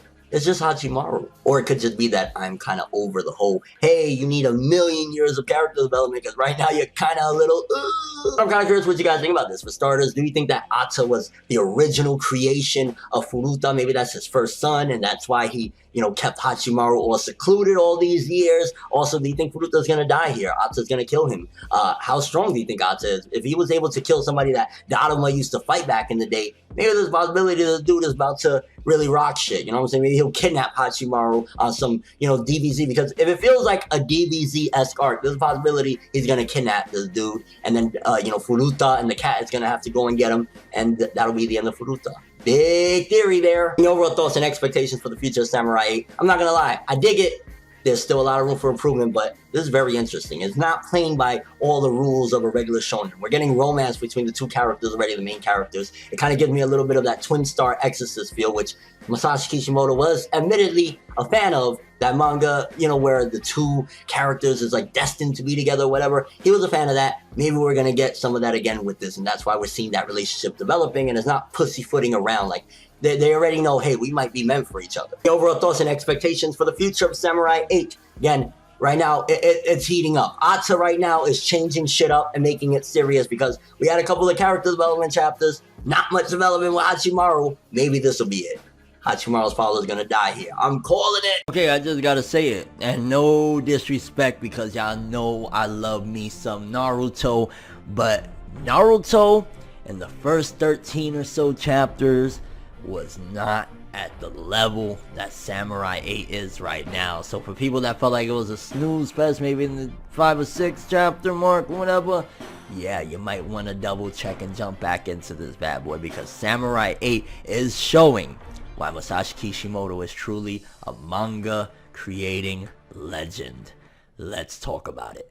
Whether Facebook, Twitter, or the two, make sure to steer clear, cause I'm coming through like. Now, hands down, Ata has completely transformed the perspective of many readers alike regarding this series, Samurai 8. The latest, or the first major villain of the series, Ata showing up, just changed everything. Like, for starters, his character design already sick as hell, but from when he shows up from, I want to say, what was it, chapter like 10 he showed up, but from chapters 11 to 13, which is what I'm going to primarily be talking about, Ata has just made this series feel more dangerous, gave it purpose, made it more exciting, interesting, gave it some incredible fights. Like, yo, we're getting Raikiri battles in the first 13 chapters, which, don't get me wrong, some people might take that as like, yo, it's going overboard, but it is showing that Samurai 8 is not going to be a snooze fest, which I think a lot of people kind of had that mindset, because Samurai 8 was very descriptive of things, a lot of Japanese names that people can't pronounce, a lot of, whoa, like he's a samurai cat dog, all sorts of crazy things. So it had a lot, but it was preparing you for what was to come, which is Ata. And boy, he came all over the motherfucker. No, let me stop. So Ata being Daruma's best pupil up until this point anyway, and he hasn't, I believe he said hasn't considered him his pupil for a long time now, but he came over here, he's looking for Hachikaku, aka Hachimaru, and this dude was a savage. I mean, what he did in the 3 chapters of where the fight really commenced, it's been freaking insane, because I think he showed up at the end of chapter 10 or so, and then chapter 11 is when the fight really begins, and you see, wow, like, yo, he put Hachimaru's pops on a respirator, dog. So getting a little more into it is like, okay, so this is major. Not only was this incredibly freaking dope, like for a startup arc of like a true arc or whatnot, it was great. But also it was a very good foreshadowing of the future. We get introduced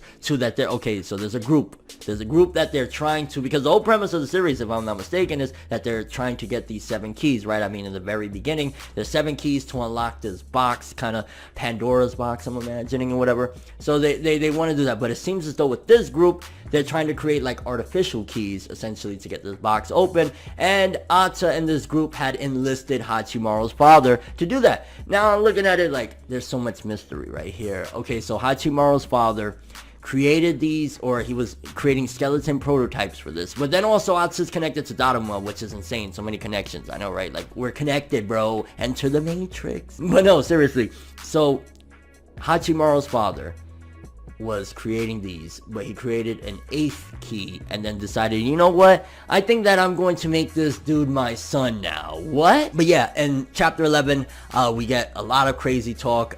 Definitely Hachimaru feeling very embarrassed because he talked all of that riff-raff to Anne, like, yeah, you know, I've been like the best pupil at my dojo, and like I'm just a shit, bro, which very reminiscent of like a Boruto or even early Naruto. I'm not gonna completely just keep on casting this because we've seen a lot of growth already with this character character, but he was kind of like, you know, early Boruto, whatever, and he got really shitted on bad. Ata was like, how dare you utter these names, like, so many interesting things. Ata goes and takes that spirit ball, which I forget what they're called, from Daruma, like, a lot of stuff to digest. Each chapter gives you tons and tons of info that when this gets an anime, which you better believe this will get an anime, this is Masashi Kishimoto, this is going to be exciting. Like, I think they could probably pass off a chapter or a chapter and a half per episode because there's just so much to take in. And going back to, holy cow, a lot of things have been foreshadowed, which we still don't really know too much about Daruma.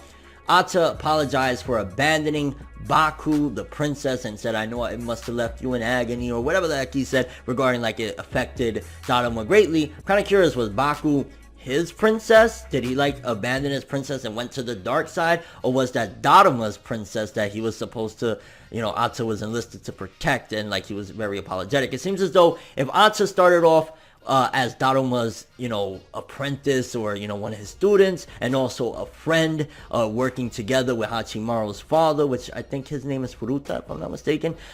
Somewhere along the way, he met this group, or these people, or created this group with these people to do some messed up things. So something skewed him along the way. So he's already, you can see he's been changed somewhat. But if he started off righteous, who knows? Maybe at some given point after he comes one more time to Earth, like on some, when Vegeta left Earth, which I still gotta go back to, he reminds me a lot of the Saiyans coming. You know, when Vegeta left, he's like, haha, when I come back, I'm gonna really wreck shit. And then he comes back and bones the crap out of Bulma, and that was that. Which I gotta say, for a lot of people that were early on talking crap about the princesses as well, like, so what did they do? And they had some balls, bro. Like, Hachimaru was there sniveling, cowarding, and Anne was jumping in front of him already. Like, even Hagamichi starts busting guns and shit, and Hayataro's jumping in, like, everybody but Hachimaru, which it was leading up to it, so it was a good thing. Like, it showed, like, I think Kishi wanted us to feel like, man, this guy is just trash, he's a liar, he's a shithead, so that when he does have that triumphant moment, we get the flashbacks and everything, it could really be like, whoa, because like, yo, how your princess gotta jump in front of you? I mean, it makes for cool storytelling, but come on, dog, like, yo, what? And there's a lot of metaphoric, philosophic, I don't know if it's metaphoric or not, to be honest with you, but they continue talking about when the god of war abandons you, it's all over, we all, or Ata keeps on saying, you know, we all died once during the ceremony, a lot of really interesting things. So I don't know if this is philosophy that they live by, or this is actually genuinely, like, there's truly a god of war that sometimes just abandons you and leaves you out. Like, I don't know exactly what they're talking about there. Maybe there's some more to it than meets the eye, but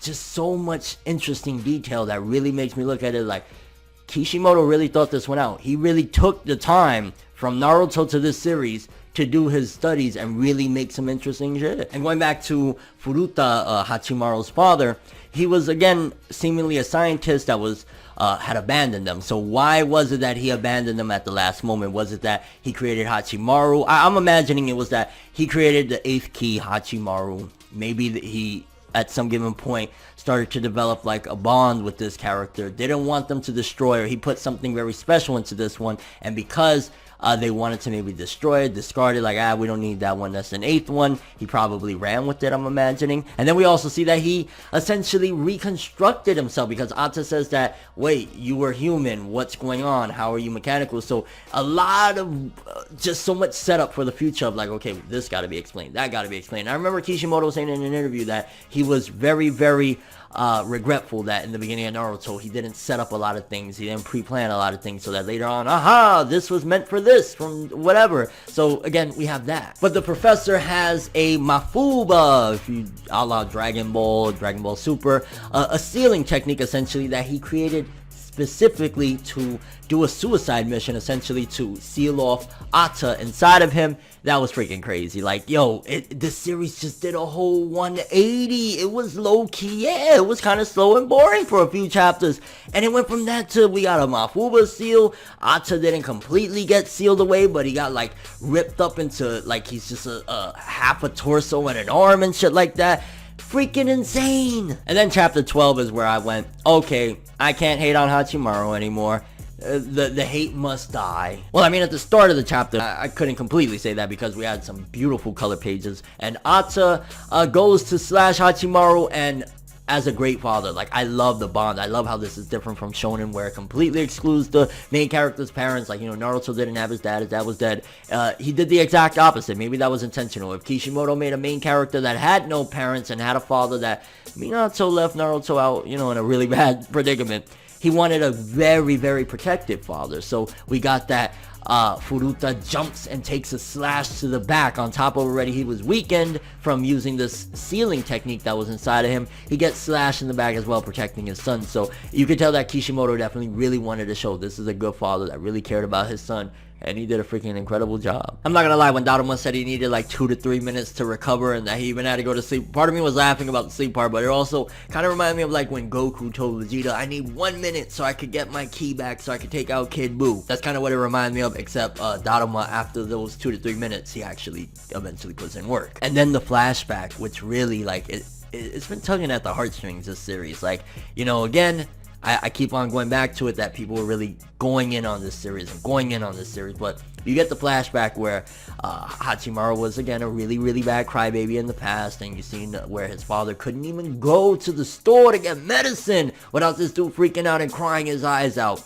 So it's showing that despite in the beginning of the series, you know, once Hachimaru got disconnected, he was still like a liar and a sniveling little brat. He already had came a long way. We just didn't know it yet, because that was a far cry from even that little kid that was crying for his father. And the valuable lesson that his father gave him, like, I really hope that this series picks up, because it could do good for the youth in the real world, to be honest with you, where he says, yo, even when you're feeling sad, you put on a brave front. I am brave. I can do this. And that is such a great freaking message, and I loved it, honestly. Like, that's some shit that little kids that get into the series, let's just say, it'll give them some good courage, you know what I mean? He gave his son courage. It's showing how much this father gave to his son already. And then after that, when Hachi finally says, yo, he apologizes to Anne, he steps forward to Ata, pulls out his sword and everything, I was like, character development, 12 chapters. How can you hate on this series now? How, Sway? How? You ain't got the answers. And don't get me wrong, he does get Shrek'd at first. Like, bro, he gets his hand cut off. It looks like his face got fucking slashed and melted down. Like,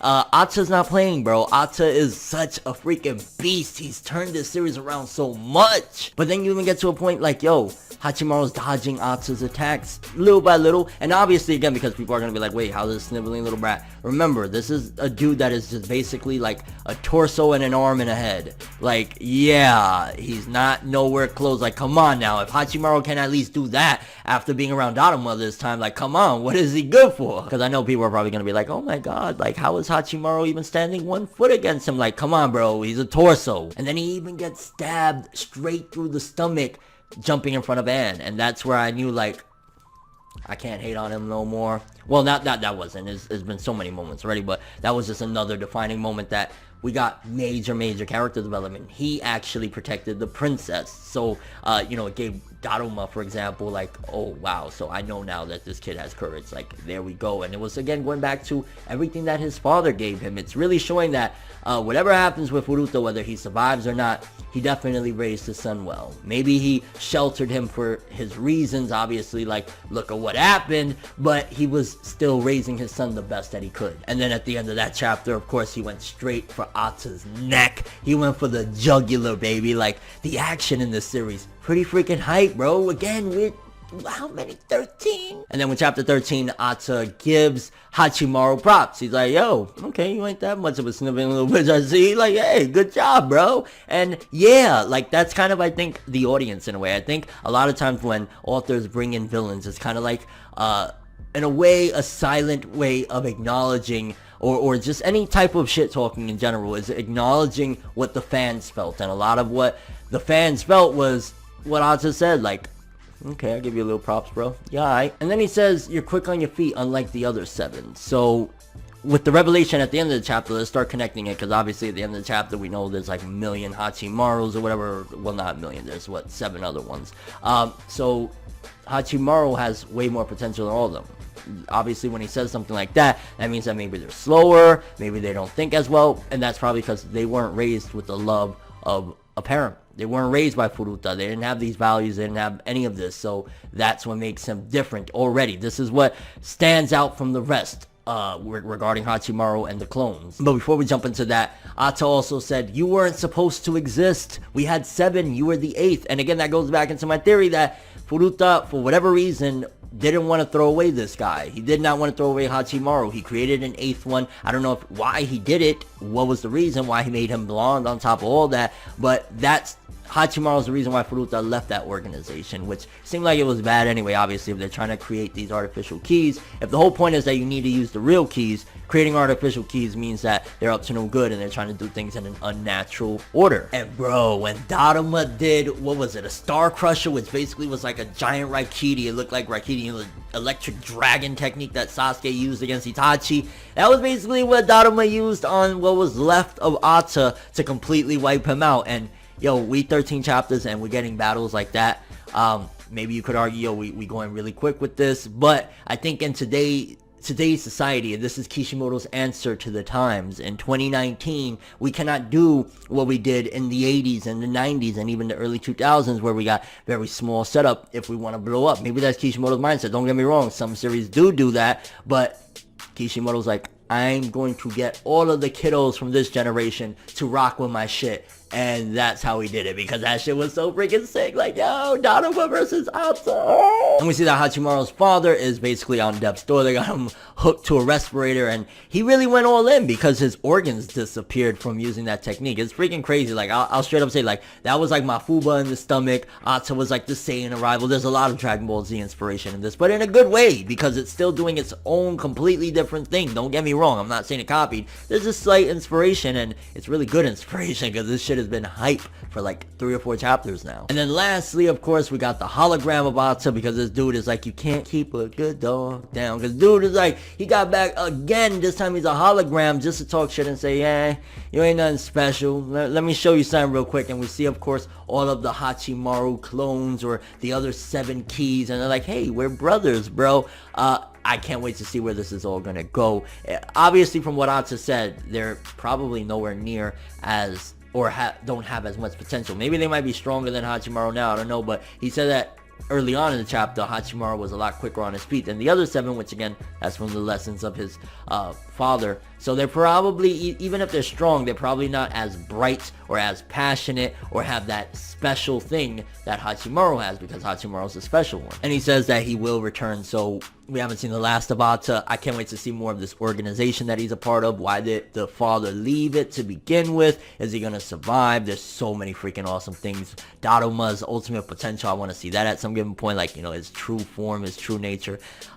This manga has turned around a lot, and I am very, very happy to say that if you're a fan of Naruto, you're a fan of the way Kishimoto writes, I think he stepped it up. He had to set things up and do things in a smaller fashion in the beginning, but ever since Ata showed up, and maybe it might slow down a little bit again, but the manga is just plot twist, awesome fights. It's improved dramatically. Kind of curious what you guys think about this though, for people that have not checked out Samurai 8, that I sell you on it. Again, I don't know what the future holds for us, but I will say that it's made a major turnaround. Things is getting really exciting, and I don't think Naruto was as hype as this in the first 13. There's moves in this alone that Naruto didn't do until Shippuden. Now, don't get me wrong, I'm not saying it's better than Naruto. There's 700 chapters in Naruto. I'm just saying, like, that first volume, I don't even know if we got to Zabuza Haku yet. So with this first volume and the second volume, yeah, things are spicy, and I'm really excited. Like, Samurai 8 is the shit, and I think Kishimoto is onto something with this one. I think it's gonna be a big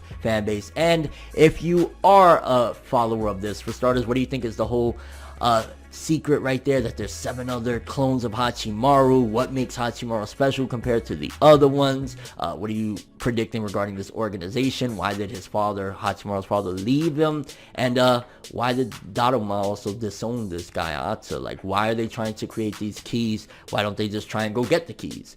So many theories and predictions right now to be had. But yeah, your overall thoughts and expectations for the future of Samurai 8. This shit is cooking fire. So is this the point where everybody jumps on the bandwagon now? Because baby, once this gets an anime, I already see that this is going to have a huge fan base. But on top of that, if they're reading this one 14 chapters in, we got what feels like a Kushina x Minato death all over again, with a dark twist. And again, we're only, about 14 chapters. Like, Samurai 8 has a very bright future, baby. Let's talk about it.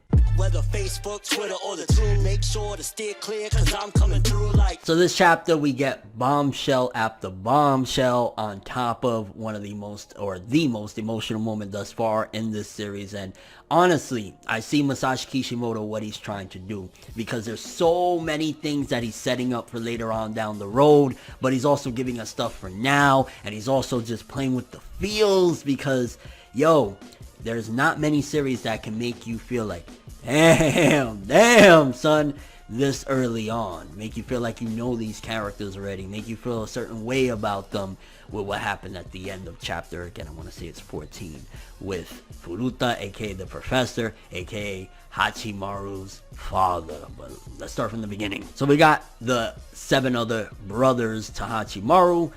The main one, I want to say he's an older brother to Hachimaru from what he proclaims, Ikaku, and they start dropping bombshells on Hachimaru, which you could immediately see that this is leading towards something a lot grander, because based on what Ata said, because Daruma accused, like, yo, so you're trying to open Pandora's box. They want both boxes, I want to say, but they're trying to open Mandela, I want to say, box. So if they're focusing in on that box alone, I'm imagining there's probably going to be bigger villains, grander villains that are focusing in on both boxes, trying to open both boxes, because there's a lot here to digest. For starters, finding out that Hachimaru was an accident with a tragic past. Like, yo, people were like, okay, obviously, for example, since Naruto, we had Boruto, it's hard to sympathize with him because he had a pretty good life, other than the fact that he's sad his father's not around. Not the most tragic in the world.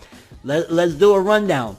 Hachimaru, on top of what we already knew up until this point, very, very sick kid, didn't have much of a life. His father kept him in, finally got to have somewhat of a life, and then, shit really goes bad. It was tragic, right? Then in this chapter, we find out, so he's an accident. He was feeding off of the other 7's energy, but he was an accident that died, basically on the path of this professor, aka Hachimaru's father, trying to create these keys to unlock this box. But he was, again, not supposed to be. Like the other ones, you see they all got black hair. You see that they're all slightly different. Hachimaru was actually raised by the professor, and finding out the darkness of what this character really is, because it's crazy. You just look at it, like, imagine a kid that age finding out, so not only did I already have it rough, but I was an accident. I was not meant to be around. In fact, my father isn't even really my father. He just created me alongside a bunch of others, and I was basically like the weakling, the runt of the group. But then on top of all that his father tried to kill him once, so that he could disrupt the balance, because if he would have killed him, then they wouldn't be able to open up the box. They wouldn't be able to do, their plans would have been all thwarted. I'm kind of curious what's different between what he tried to do back then. Maybe he only had 7 at that time or something. I don't know. I want to say he was the 8th one or whatever, but maybe they only had 7 and then he came back to life, or he survived, because we find out that not only did he try to kill him, but then when he couldn't bring himself to do it, then he just grabbed the kid and ran away to another place, and that's where it leads the story into him raising Hachimaru to where we're at right now. Like, even the little baby Hachimaru picture reminded me clearly of Naruto when he was a kid. Clear as day, that's where the design came from, and just seeing it is like, man, just imagine finding all that shit out, and Hachimaru's still a kid. Granted, he balled up, you know what I'm saying? He went up against Ata. He's starting to show signs of he's a real samurai. He's the real deal. He's the real McCoy. But that's dark. Like, people were mad at Kishimoto for not making Boruto a lot darker or having that much of a struggle. This kid has had it bad from day zero. Day zero, baby, because that's rough. That is messed up. And pretty much they need him to die. And again, that's why I'm like, well, what's the difference? Because they need him to die in order to correct the balance so that they can open up that box. So again, I'm imagining maybe that they had all they needed at the time, or they just needed one more, something like that. Now that they already have the 7, he's the 8th, they can get rid of him, and then they'll be able to open up the box. So you can see that Hachimaru's life is very, very pivotal to stopping their plan. Hachimaru dies and he falls off a freaking building and drops dead. It's over. They get to open up the box. So they're going to be coming for his life. And it's kind of like giving me vibes of like the Akatsuki, when it's like they needed Naruto's chakra so bad, which Naruto would have in turn, of course, died if they extracted the QB completely from him. They need him to die in order to be able to get into the box. And then finding out why they want to get into the box. Basically Ata and them, which I'm wondering, is Ata the highest up in this? Or I'm imagining Ata's like probably a lead soldier, not a foot soldier, but probably a lead soldier. I don't think it's just all Ata, because this is a big organization. I'm imagining he's like hired muscle. He looks like he's been through the ringer or whatever. But seeing that basically they want to become gods essentially and change the universe and this whole thing back to, or restore it to how it used to be, and kind of just become gods. Like, holy shit. So their goal is to become gods. That's a pretty freaking ambitious goal. And at the end of the day, Hachimaru's life is what stops them from getting there. So his life is going to be in danger as long as this organization is after him, which it's Akatsuki, but with a very, very crazy twist, a very different twist, taking a whole different turn. And it's like, yo, he got 7 brothers that all want to kill him on top of an organization, on top of his pops seemingly dying. And again, before we get to that tragic moment, I know, we get some world building, even more building, that there's 5 schools. There's the school that I guess Daruma is the head of. There's Ata's organization, and then there's 3 more that they're going to go after. So these people, they're ruthless. I'm imagining, unless they're like, because I'm guessing that this is going to be an ongoing thing. This is the main villain, this organization, and Ata is just a part of it. There's probably a lot more that are going to try and come and hunt down Hachimaru and everything, but this big organization is going to be the big villain of this entire series, I'm imagining, or the big antagonist. So I'm assuming we're going to see at some given point this organization hunting down the other 3 schools to take them out so that they could completely wipe everything out, and again open up the box and become gods. And another setup, because Kishimoto, he ain't making the mistake he made last time. I remember in an interview came out and said, I didn't like that I didn't leave behind little things that I could build on later. This one, when Ata's like, yo, I'm gonna leave you something, because you're gonna lose everything, Daruma, you're gonna lose everything, but I'm gonna leave you something. We see like some sparkles dripping down that he left behind. I'm kind of curious what that was. Did he leave him like some energy? Did he leave him a threat? Like, again, another big foreshadowing piece that I'm sure will be revealed later on, but you can just see that on top of the big plot twist and the big reveal of Hachimaru's true origin, you know, the professor, who he really is to Hachimaru. He's basically just his creator, not his real father. Although, honestly, the way I look at things, your father is the person that, you know, even if it's a surrogate father, whoever raised you, whoever loved you like that, whoever taught you the way you need to be and everything, that is his father. So it's I guess, semantics on the words and, you know, whatnot. But that is his father, just not biologically, even though they're robots and he kind of recreated himself. And yeah. And it's crazy how selfless, if you think about it, Hachimaru's father really was, because he knew doing this, trying to take Ata out and everything, was going to leave him immobilized and he was going to die because his organs disappeared, and they want to, you know, rescue him or whatever, but there's no way to do it because it starts raining and, you know, it's just not going to work. And he knew that. So you can see, stand up fellow. Makes me wonder what led him to that organization to begin with. If their motives were so bad, was he working with them and it was all fine and dandy? He didn't understand the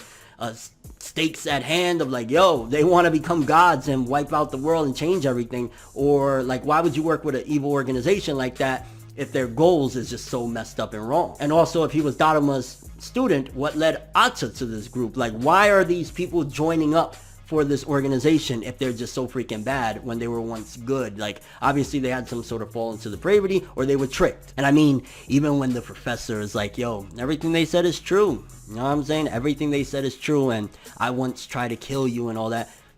Incredible moment. And, you know, we waited, I don't even know, it was like, what, 300-400 chapters to really find out all that stuff in Naruto. Kishimoto's like, yo, in 2019, these kids don't got that attention span to get to that point to find out these big things. Let's do it now. But I'm sure there's still a lot more mystery left to go, because he's just leaving little breadcrumbs here and there. Okay, Ata left a little thing as a goodbye to Daruma. We still don't really know all about Daruma's, you know, backstory and whatnot. There's a lot of things that he's leaving behind, but something like that, absolute tragic. I could see that an episode like this is going to be a game changer when the anime comes out. Like, people are going to rock with it. When Ata shows up, they're going to really rock with it. When this goes down and Hachimaru's pops, Furuta, the professor, dies, that's when everybody's gonna be like, oh my god, Samurai 8, oh my god, this is the real successor to Naruto, screw Boruto, oh my god. And I've been reading a lot of manga with fathers that made mistakes, because I was reading Attack on Titan, and you know, Grisha, if you're an Attack on Titan fan, you know, he made his mistakes, but him being able to seemingly pass on, the professor saying, you know, at least I get to die an honest man, I got to tell my son the truth, I got to tell you what was going on, what I did, the wrongs I made. It's not gonna make up for it. I did try to kill you, I did screw over that whole organization that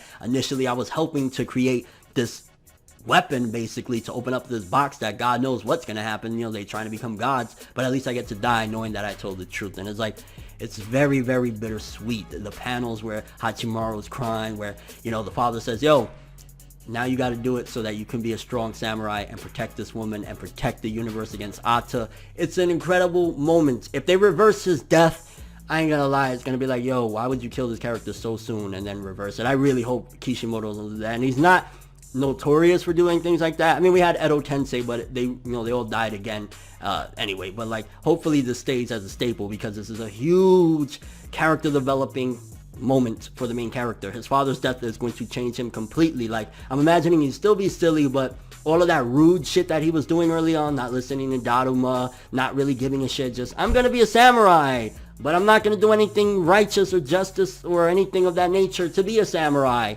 I think that all dies here along with his father, and even the subtleties of his father saying, it wasn't you that was holding yourself back, it wasn't those circumstances, it was me. Very powerful stuff. And then it ends off with the father saying, go ahead, do that ritual. So I get confused, I'm not gonna lie, there's a lot to digest with this story, what ritual Hachi still needed to do or whatnot, but he's about to do it. So very, very powerful stuff.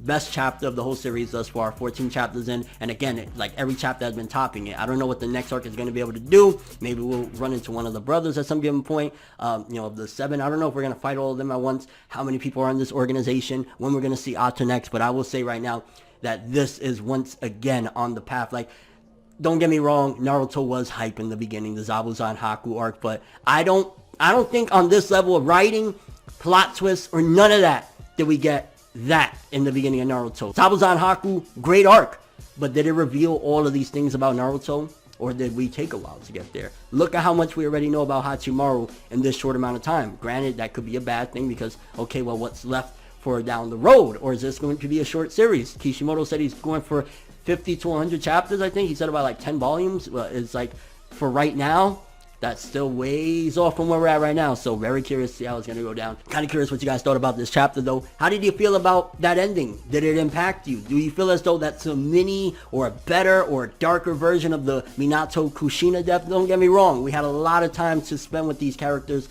Naruto and them, to really feel a certain way.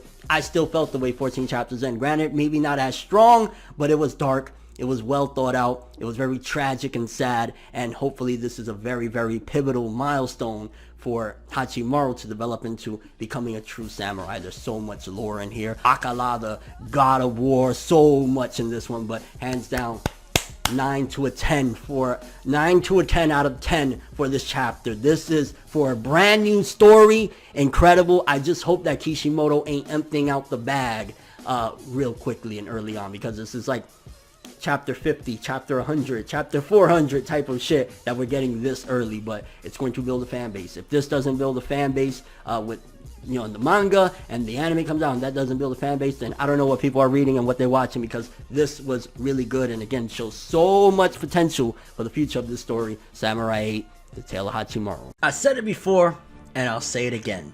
I really truly feel as though Boruto started off with some of the ideas that ultimately Masashi Kishimoto wanted to use for his new manga, Samurai 8. I mean, man, and we're getting hotter and hotter. Up to chapter 35 was the latest one as of the recording of this video. The fandom is starting to pick up slowly but surely. Maybe sales aren't the greatest, but boy, is this story cooking with some gas now, between the Benkei stuff, Fudo Mio, like, let's talk about it. No matter how you move, get it done. No matter how you move, get it done. So, a lot of the previous arc has wrapped up and we're seemingly entering into a whole other animal. And again, I hope I'm pronouncing his name right, Benkei. The big ruse that he pulled, tricking Sanda, seeing Ryu. Like, there was a lot of shit that went down. Honestly, my favorite part in the last few chapters, though, I gotta say,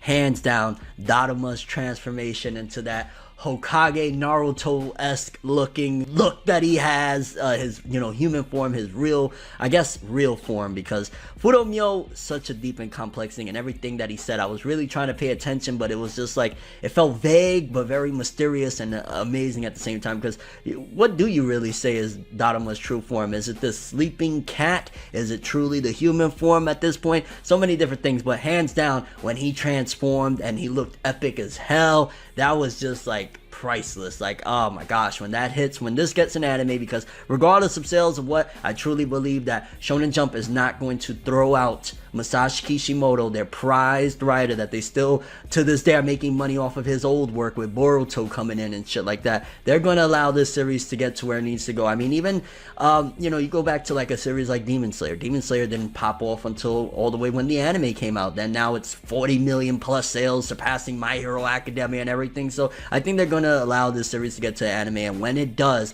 that scene where Daruma transforms, oh my gosh. And just seeing the complexities of, like, Sanda, him being tricked, and seeing that Benkei was responsible for the death of his parents, and so many different things, seeing that he looked like multiple times, like after a certain point I was like, alright Sanda, make up your mind, are you betraying these people or not? When he was about to like chop off Ryu's head, seemingly looked like he was about to stab him and all sorts of shit, I was like, okay, you finally made up your mind. And it was great. It was great, honestly, seeing that there's still consequences, because that whole force is there to basically take them to somewhat of a trial because of them being involved in all this. And obviously, Sanda got off. I'll keep it real, like, and that's probably one of Kishimoto's things, is that he doesn't really, like, you could argue it's a flaw when characters cross the line, which Sanda did, to be honest with you. He did a lot of messed up shit and almost, cost him a lot of different things, and he was a bandit, and he even tricked Ryu into kind of being a bandit with him, and he's kind of getting off somewhat scot-free, because as long as he's a part of this mission, basically they're allowing him to, like, okay, that's your punishment in a sense. And I think maybe it should have been a little more severe, but then again, he was also a young kid that was tricked into all this, so you got to take into account, like, you could throw the argument like Sanda got off easy, but at the same time, like, did he really? He the guy that killed his parents had him working for him for years upon years and shit like that. So it's a slippery slope there with that one, but man, that was a nice wrap up. And then where we at right now, which I'm like, the history of this story is so complex, but it's so good. It's like, yeah, you got to pay attention to the detail, and I think, again, once we get an anime, it'll probably simplify certain aspects like the H particles and so much other shit, but it's just like vastly amazing. Like, this doesn't feel like, to a certain degree anyway, a Shonen Jump title, because it feels as though a lot of kids, this will go over their heads. Like, the kids in Japan that are reading this magazine is gonna go over their heads, because there's just so much detail, especially, again, when Hachimaru takes the program and starts downloading the program from the sleeping Daruma, which I think that's cool too. Like, because Daruma looks like, when he goes into that transformation, that is really freaking hacks.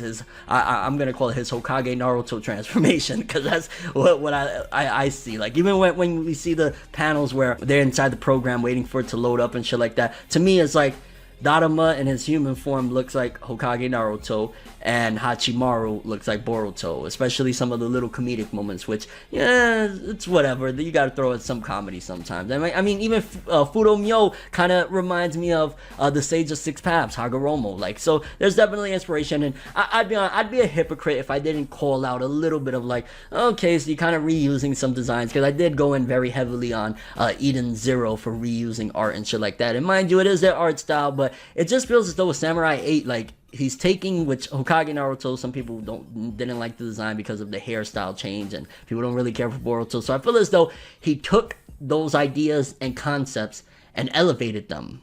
He made, like, the Hokage Naruto design look cooler with Daruma. He made Boruto, which, you know, it's whatever. I think with the whole karma shit, that he kind of looks cooler in certain aspects, but he took that design and made him look cool as shit with Hachimaru, and he's having Hachimaru develop at a fast rate, still keeping core elements of him, like he don't want to hear long ass explanations, so that's still there. The bratty, you know, whatever you want to call it, generation of being impatient and shit, but still elevating and developing. And that's why I feel as though I don't have that much of a problem with the reusing of character designs, because he's taking ideas and making them better. It's not like, and again, I don't want to put Eden Zero down, because from what I've read, it's been pretty freaking solid too, but that didn't really feel like he was elevating design, just kind of mixing and matching. With this one, it's like, yo, you doing your shit. And then getting more context of the universe and, you know, just the plot and everything with Fudo Myo, which again, it was weird that he showed up because he wasn't a part of the program. And even Daruma, it shows that despite Daruma being the sensei, he doesn't have all the answers. A lot of shonen, whenever you got the sensei, like if, you know, if the main character is Hachimaru and Daruma is the sensei, he's supposed to be like all well-knowing, but it even kind of humbles and dwarfs him in comparison when Fudo Myo is talking about all these things, and even Daruma's like, but what? It puts him to a perspective of like, yeah, he's a sensei, but he still was not even completely all the way where you would think he would know everything or have all the answers. And we get to see what Kala looks like, which is, I want to say, Ata's leader and the person that is responsible for all this. If you think about it, to simplify it in a more subtle and simple way, essentially it would be like Fudo Myo is God, he created everything, and Kala is the devil, wants to destroy everything and recreate it in his image that he sees fit. Like, that's the best way to simplify it. That's what it truly feels like, because in the latest chapter 35, Fudo Myo just goes in explaining like, yo, I created this and that and that and this, and yeah, I guess you could argue I'm God, but he never really goes 100% specific on exactly, like whenever they ask a question, he kind of gives a vague, almost feels like he's talking in riddles in a sense, to the point where again it humbles Daruma that he's like, damn, but what? And when they start talking about the two boxes and how you can't find them and you can't see them unless you're truly looking for them and you're truly looking to see what's inside, and when you're ready you'll be able to find and see them. And it was just like, man, I don't understand why Samurai 8 gets the hate that it does. I'm so glad I've been seeing little by little, steadily, the fandom is continuing to push forth and get bigger and grander, especially with the last couple chapters, seeing Ata essentially having a planet blown up. But this little girl, which I'm sure she's going to be very integral to things, maybe she's special or something, they had rescued her at some given point, but I think it was a different fraction. That's where I kind of got a little bit of confused in a sense, because at first I thought that Ata's people grabbed the little girl and rescued her before the planet was blown up, but I think it was Ata himself and his, you know, mentor, the person that is kind of like his boss, were the ones that blew up the planet, and these people that rescued the little girl are from a different faction. Again, maybe I'm kind of misunderstanding it, because it is a complex series, but that's what I love about it. It makes me think more, and I think more about the series as time goes on, like, wait a minute, so what did that mean, and what did that mean, and what did that mean, and then we even got a stats sheet for these characters, for Daruma and Hachimaru. And you see Daruma's stats is off the freaking chain. It's like whoop, whoop, whoop. But the one thing that obviously, and you know, they even brought it up too, and Daruma said, I never seen somebody with that high stats of the gravity. The gravity percentage for Hachimaru was through the freaking roof. I want to say it even was surpassed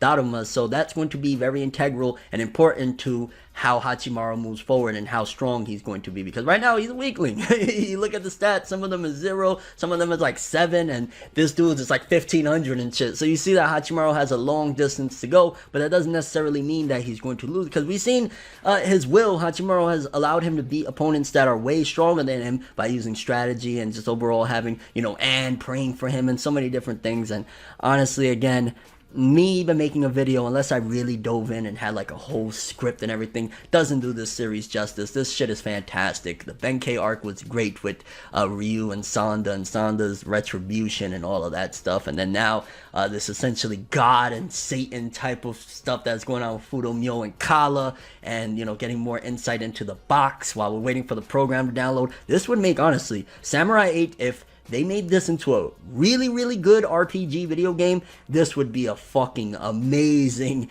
game to play. And who knows, maybe in the future that's some of the plans and why Masashi Kishimoto made it like this and very complex and everything. Like the stats alone is like, That would be such a fun RPG. And, you know, Fudomyo and everything. Like, Curious what you guys think about this, though. How did you feel about the Sanda arc with Benkei? How did you feel about the planet? What's going on there with Ata and this dude blowing up the planet? Who was that? Those people that saved the little girl from the planet. And unfortunately, you know, she had to see her whole family die. That shit. Woo! And how you feeling about Samurai 8 as it stands right now? Daruma's transformation, Hachimaru's stats, Fudomyo, Kala. It's like there's so much. Each chapter feels as though it could at least be like 2 chapters. And that's something that I really love about this series. And your overall thoughts and expectation for the future of the series, 36 and beyond. I don't know where this story's going. It's pretty unpredictable. And that's what makes it so freaking great. It's just different from the norm. You have some of your little shonen elements, some of your little shonen cliches, but it still tries its best to be fresh and exhilarating and complex, and that's what makes it so special. So one of the things the Naruto series has been criticized for very heavily, and even the creator himself, Masashi Kishimoto, has came out and said was his weakness, was the romance in the story. A lot of the characters, their relationships, the way they were established, and the romantic aspect definitely didn't feel as though it had enough depth, and kind of felt a little inorganic. It didn't feel like it was pushed correctly. And you know, the creator himself, Masashi Kishimoto, has came out on several different interviews and said that that's one of his weaknesses. He doesn't know how to really do the romance side of things. He didn't understand how to write Sakura from that perspective, and it definitely showed. But the creator of Naruto is back with his new series, Samurai 8, The Tale of Hachimaru, and boy did he step up his pen game in that department. Let's talk about it. No matter how you move, get it done. No matter how you move, get it done. Okay, so 39 chapters in Samurai 8, The Tale of Hachimaru is continuing to come out swinging. Not only is the action incredible, not only has the art stepped its game up, but the depth in the relationship between 2 of the main protagonists has really showcased Masashi Kishimoto's ability to write romance and how he leveled up from the Naruto series. Now, in case you don't know about Samurai 8, one of the aspects of the series is that the samurai of the story, and in particular the main character Hachimaru, they essentially have a princess that is kind of like a destined thing in a way. Like, that's how they get some of their power. The princess goes on the journey, the princess prays for them, and it, you know, it's kind of like a staple to each samurai in order to be truly great, to have a promised princess. And one of the things about the relationship that for a bit was, it was kind of like, hey, okay, so this is his princess, he's supposed to protect her, and it was, you know, simple as. It didn't really dive deep into, well, why are they together? You know, is it just that, hey, that's the samurai and that's the princess? And Masashi Kishimoto, in the last few chapters leading up to, we're roughly 39 chapters, I want to say 40 chapters into the manga, is that the development between the two has just been pushed very heavily. And again, it just showcases, coming from Naruto, where again, Masashi Kishimoto admitted he was not good in that department. It showed. I mean, Naruto and Hinata's development as a couple really could have been done better. It was like not up until the last moment that Naruto reciprocated feelings in a movie at that. It wasn't even in the main manga. And then Sakura and Sasuke's relationship, it was like, hey, he stabbed her through the chest and then she gave him a kid. So there's definitely problematic aspects when you look at those relationships. But then you come to Samurai 8, and boy, Masashi Kishimoto just knows now. He's understood his era, and he's making waves. Because one of the characters that was recently introduced to the story, Goku, yeah, a character named Goku, he kind of edged into making somewhat of a,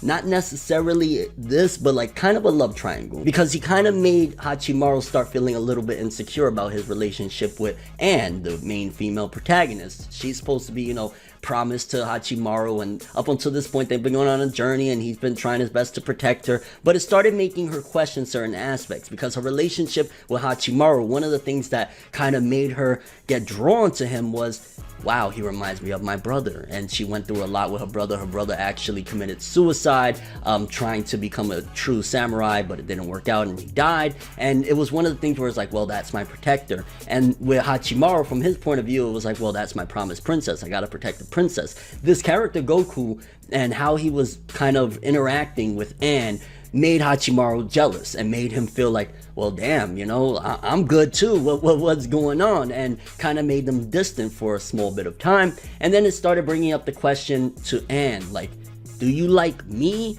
Do you want to protect me? Or do you want to protect the princess? Is it just about the title and what I bear and all of that? Or is it that you truly rock with me? And that's definitely a level of depth already that just in the original Naruto story never really was delved into. Like, again, in the last minute, you know, Naruto got with Hinata and he liked Sakura for the illest minute. It was like, okay, you know, let's smack this all together at the very end. We're 39 chapters in the story, and Hachimaru is dealing with real substance within this relationship, because they both have their doubts and their insecurities. While one, Anne, is looking at it like, yo, do you like me? Or is it just that you feel like you're obligated to like me because I'm your princess? And then on Hachimaru's side of things, he's like, well, yo, I'm not your brother.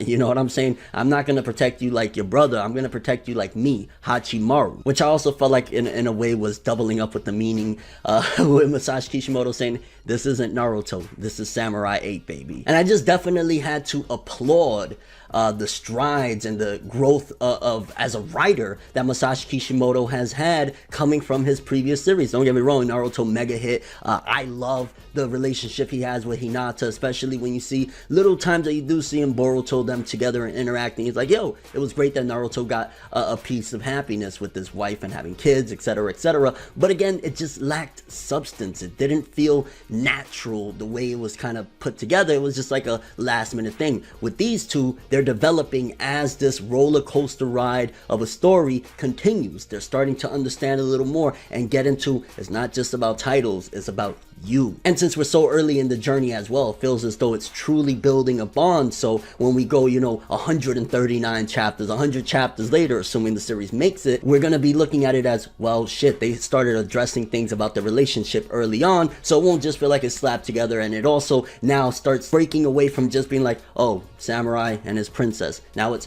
Hachimaru and Anne. The love that they're starting to develop, the relationship that they're starting to develop, is about the qualities that they like within each other, and not, again, just about preconceived notions and just like a flat surface of like, hey, this is this is that.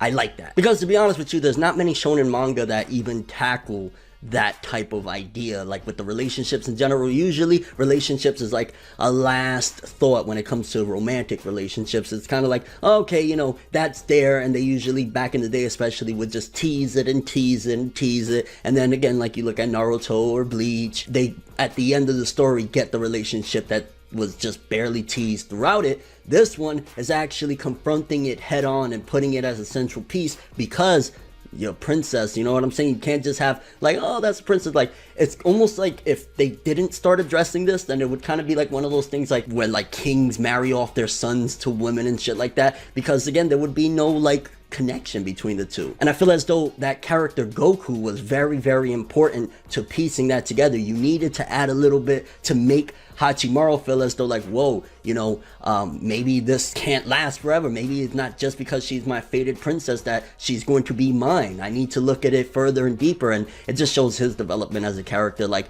we're only 39 chapters in, and he went from a sniveling, snot-nosed brat to this dude is looking freaking cool. You know what I'm saying? And he's manning up already and getting into this relationship with Anne and looking at it from different perspectives. That is character development and a half. And then likewise with Anne, she's had this weight on her shoulders and felt as though like, man, you know, is it because of just he reminds me of my brother? So diving into that and kind of tackling those issues is great. It showcases Samurai 8 is Kishimoto, probably his gem. Honestly, we love Naruto and it's nostalgic, and you know, I still love the Boruto manga at this particular point. Anime is a different story. Manga's you know, it's awesome and all that jazz, but Samurai 8 is just showcasing Masashi Kishimoto's maturity as an author, as a creative, and how he's starting to understand like, yo, I can't just slap these things together at the last minute anymore. I did that in a 15-20 year run of a series. This one, he's doing the groundwork now, so it feels more believable. So 50 chapters from now, when things is happening, it's not just, I need to protect the princess, like if we're in some 80s rescue the princess manga.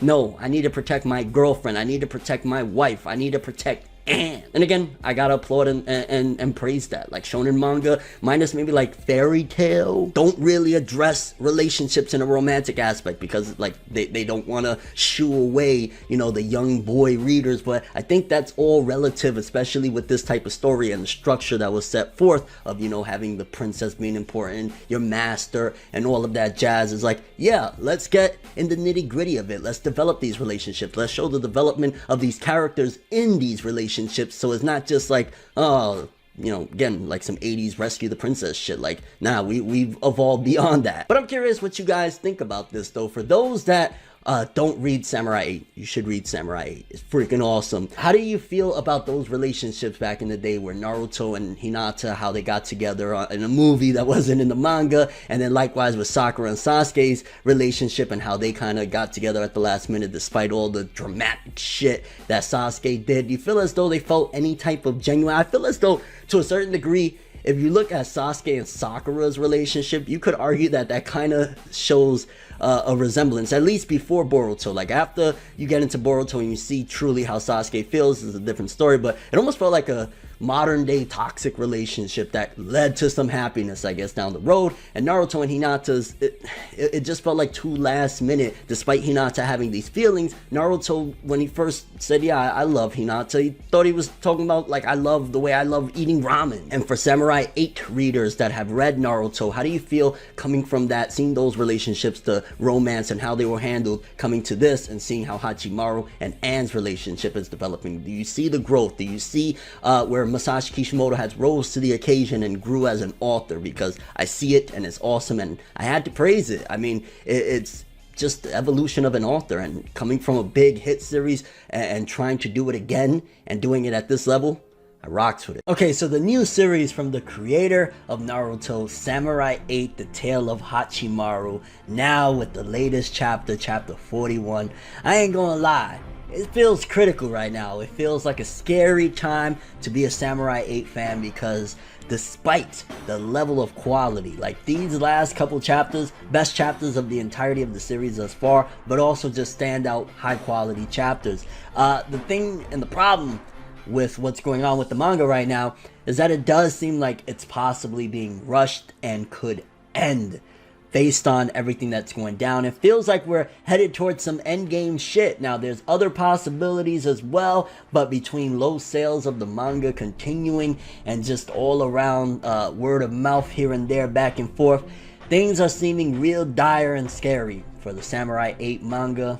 But damn it, is it so freaking good! Let's talk about Samurai 8, baby. I'm hype. No matter how you move, get it done. No matter how you move, get it done. It really sucks. I ain't gonna lie. It really feels like a bittersweet feeling right now, because I am so excited to talk about Samurai 8 right now. Like the latest events with Ata tricking Hagamichi and Daruma, and everything that's going down with Hachimaru and Anne and Nanashi, and we're gonna talk about all that. But it does feel really, really freaking scary right now. It feels as though, because the Japanese readers in particular aren't latching on to the series, that this series is going really, really quick, because we're 41 chapters in right now. The latest chapter was 41. It just dropped today as of the recording of this video anyway. And it seems as though, like, yo, we are hitting so many plot points that felt as though they were setups for, like, the end of the series, and they're happening now. Like, if you even think about it, moving forward from where we were, meeting Fudomyo, a lot of the things that happened feel as though it's like, shit, this is the end of the story coming soon. And it could be that a couple different things, and here's the idea. If it's not that Samurai 8, you know, Kishimoto has already gotten word, like, yo, we're gonna just axe this, we're gonna end it, you know, it's not picking up with the Japanese readers, etc., etc. If it's not that, then the other possibilities that come to my mind is maybe they're doing one big reset for the series. And what I mean by that is, maybe they're like, all right, you know, we're having a meeting, because if I'm not mistaken, I don't know if it's next week or the following week, Masashi Kishimoto is taking the week off for Samurai 8. Maybe Shonen Jump came and they had a conference with him and they were like, yo, we gotta shake shit up. So maybe there's a possibility that this is all going to be like a big plot point for a season 1 of the anime to end off with a giant bang. Because if you look at it in that regard, like, yo, he's gonna reset everything. Like, he's gonna hit every plot point that was set up from chapter 1 and ram it all down, and then once we get to the next arc, it kind of feels like a whole big reset, which could be very plausible. Like, what happened, especially in the latest 2 chapters, showcase a lot of change and like, holy shit, what the hell is going on? Which, again, that could be a big thing that they're trying to do. They're gonna go out with a bang with season 1, continue, of course, the manga, but when the anime hits this is going to be humongous. Assuming that this makes it to get an anime, I 100% can say with the last couple chapters especially, there's no way in hell that this shit won't get hyped, because it feels like we've been with this manga for like 300 chapters. With everything that's going down right now, this feels like some long-running endgame shit. So it could be that they came, conference, yo, let's reset everything. Next arc that we get, Hachimaru is going to look completely different. Everything is going to feel different. The story's going to go a different direction. It could be that. It also could just be that they rushed the hell out of him to just finish his arc. It could just be as simple as like, yo, finish this arc and let's see where we go from here. We're not going to cancel you, but like, just finish all of this shit. Every plot point that you set up, just finish it, wrap it up, and let's move on to something else with this series. So there's a couple of different possibilities. I'm hoping for the one that I just mentioned before this one, where like, yo, they're gonna just make everything like kind of different, because that's a different approach if you think about it, to like make it feel like 300 plus chapter wrap up for like the first season of if it gets an anime and shit like that. So I'm hoping that it's not getting canceled. I mean, sales are looking kind of bad, to be honest with you, for the Samurai 8 manga, and it's a shame. This is top tier quality. Now that we got that out the way, let's talk a little bit. Chapter 40, Hagamichi and Hagamichi, the cat dude and Daruma were basically tricked. They were sent off, or was it a dog? Anyway, Daruma and his dude were sent off, tricked by Ata, which showcases just how deadly Ata really is, how much of an awesome villain he's been thus far, like opposed to when we first met up with him, that it was basically like a fake, it wasn't even him, and he kind of got bodied in a way. Chapter 40 shows that no, Ata's not a joke. That was just like, you know, a fake. That was like a shadow clone that got bopped. It was not the real thing. You got to think about this. It's not only just his physical ability and strength and shit like that. He outsmarted 2 freaking especially Daruma, legendary dudes. He outsmarted them, sent them to like another dimension. Then on top of that, slashes through, which, I mean, it ain't that difficult. We've seen Hachimaru's stats. Aside from his gravity power, which whatever the hell that really means, Hachimaru ain't the strongest at all. He's actually pretty freaking weak aside from his gravity power. So when Ata goes and just slashes through him like he's butter, and I was just like, yo, what the hell is going on? He kidnaps Hachimaru, kidnaps the dog, kidnaps Anne, and again, it just feels like some dark, I don't even know, it kind of felt like Star Wars in a way, especially when you see like Ata going at Anne with his hand and shit. I'm like, this feels dark. But then he got, which it really just gets progressively darker and darker, Ata having Hachimaru chained up, wired up, which is very reminiscent of when Madara and Naruto was like hooked up to that machine and he couldn't move anymore because in his older days he was getting ready to die and that was the only thing keeping him alive.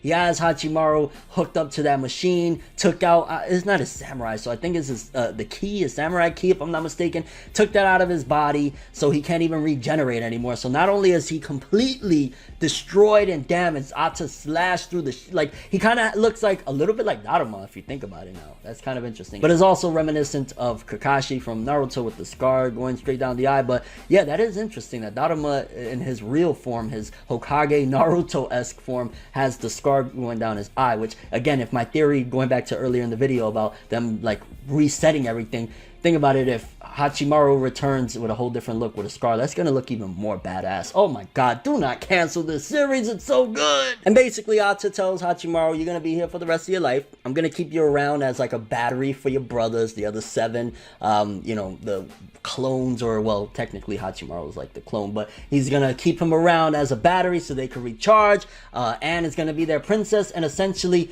they're going to be his samurai, so they're gonna use his presence and his essence as like just a battery for them to be what he's supposed to be. And Ata like, yo, you scumbag ass motherfucker, like between 40 and 41 it just showed even further like Ata, you a bad man. And honestly, 40 alone, chapter 40 alone was just dark and devastating, and I was just like, why is it going this dark? What the hell? Like, Hachimaru, all his hopes and dreams is crushed. Ata's telling him, you're never gonna see Anne again, after they just started building that relationship and shit like that. Never gonna see her again, that's it.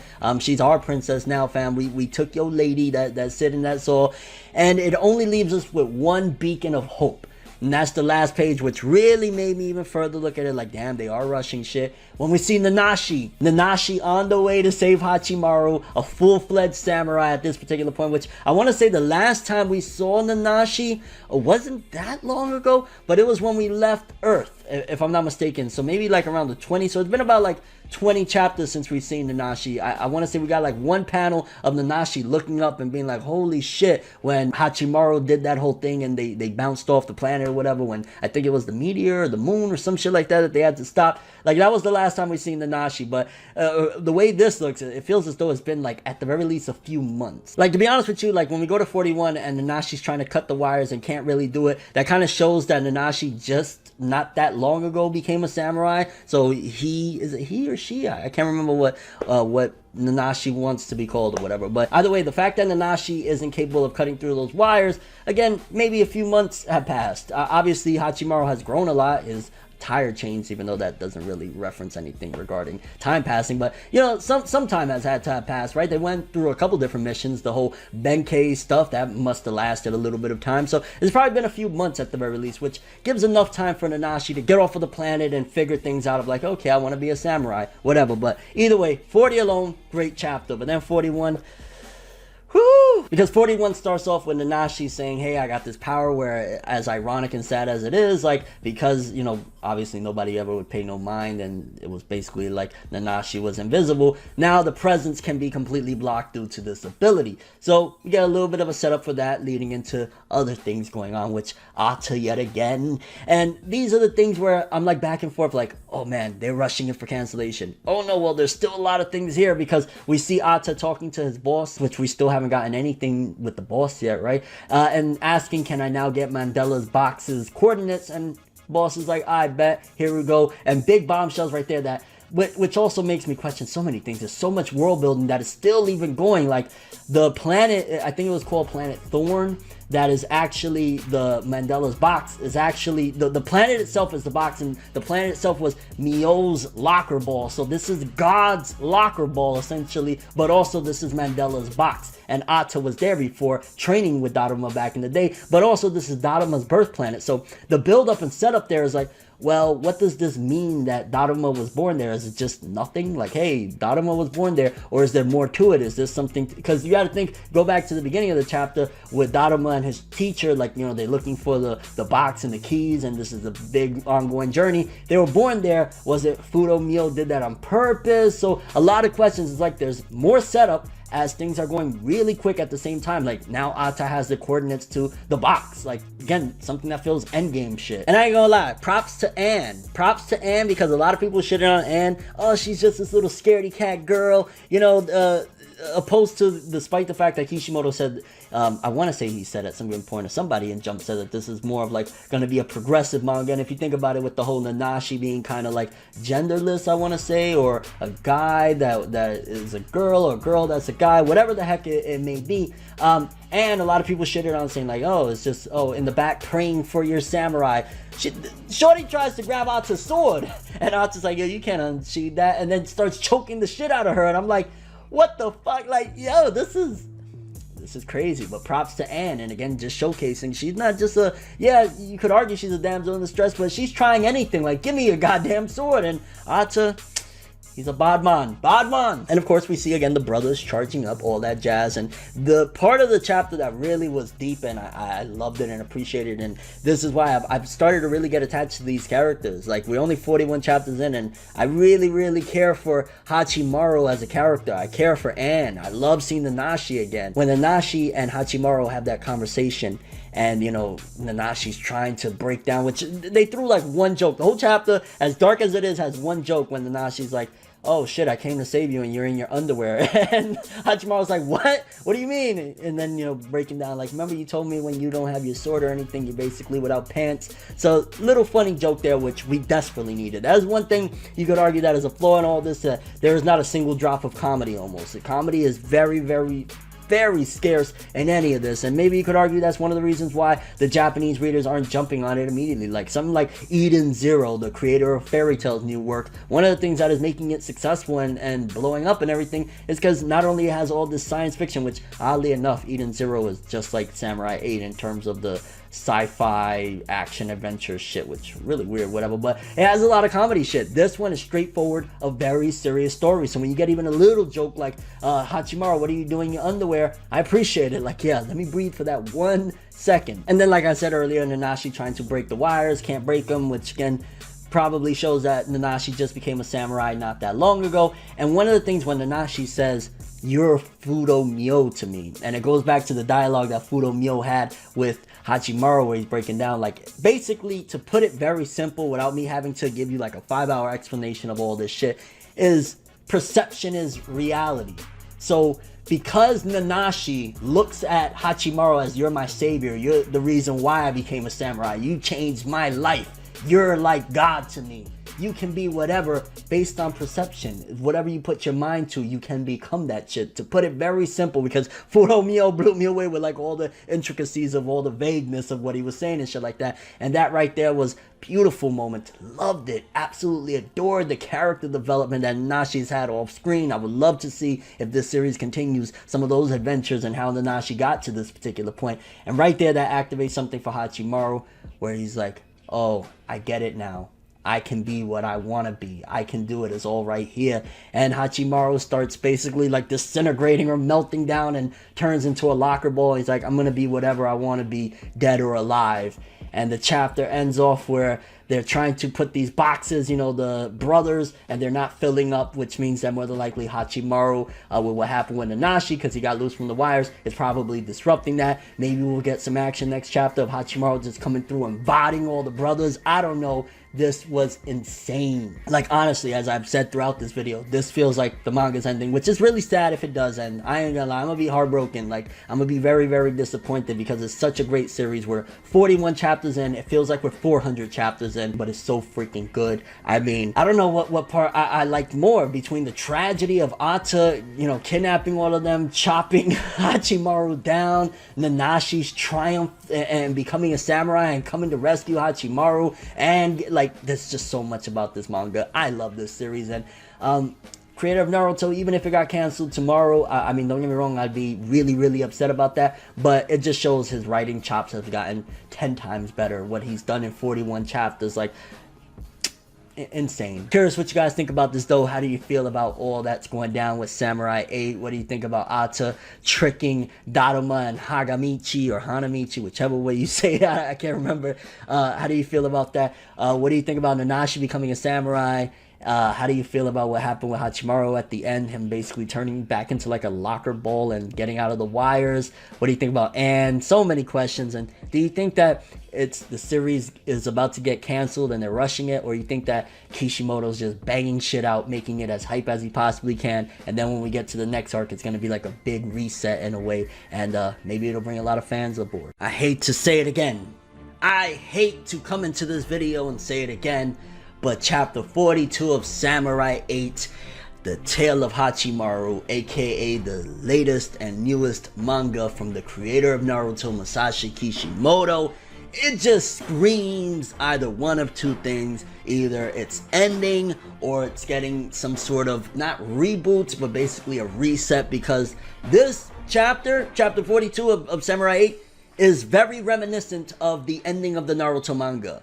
Fudo Myo Hagoromo, the transformation art, like, there's so much of this chapter and the feel and how quickly things are going, and the fact that Ata has felt like he's been built up to be like a somewhat of an endgame boss, and the fact that like things is falling apart, like he's on some Darth Vader shit, and Kala is essentially, you know, the Dark Emperor. Like, there's so many things that this chapter felt like man, I really hope it's not the case, but it's hard for me when I've seen time and time again Shonen Jump cancel manga after manga to completely, you know, just throw out of my mind the possibility of Samurai 8 ending, because it's not looking good despite the quality, because quality is woo, but man, it seems like dark times for Samurai 8 fans, and I hope I'm wrong. Let's talk about it. No matter how you move, get it done. No matter how you move, get it done. So I just got wind of the latest volume, I want to say volume 4, that was released of Samurai 8, The Tale of Hachimaru, and the sales figures that it did. I want to say in roughly 5 to 10 days, it did about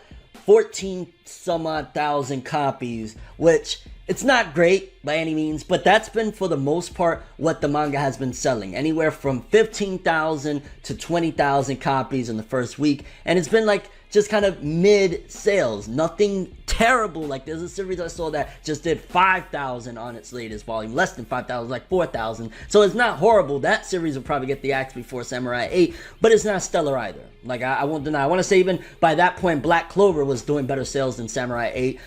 My Hero Academia, Jujutsu Kaisen, every series that I could think of right now is doing better than what Samurai 8 is doing, but it's consistently staying there. So, and at the end of the day, it does have the name, creator of Naruto, Masashi Kishimoto, attached to it. And on top of all of that, which is what I deem the most important, it's a quality work. It had a lot of world building that put people off in the beginning because Masashi Kishimoto wanted, instead of having to get like, 200 chapters to get that feel of feeling like you're in some big end game, he wanted to do that when we're 40 chapters in. And that's what it really feels like some end game shit very early on. You could argue, whoa, the pacing is ridiculous, but then if it goes too slow, people are going to say this, that, and the third. So it was a sticky situation, and I feel as though Masashi Kishimoto has done the best to make this manga feel as grand as possible, as quickly as possible. And boy, this chapter, I'm not gonna lie, while yes, I have my critiques in terms of the pacing, in terms of like, whoa, what the hell, this feels like the end of Naruto happening in 40 chapters,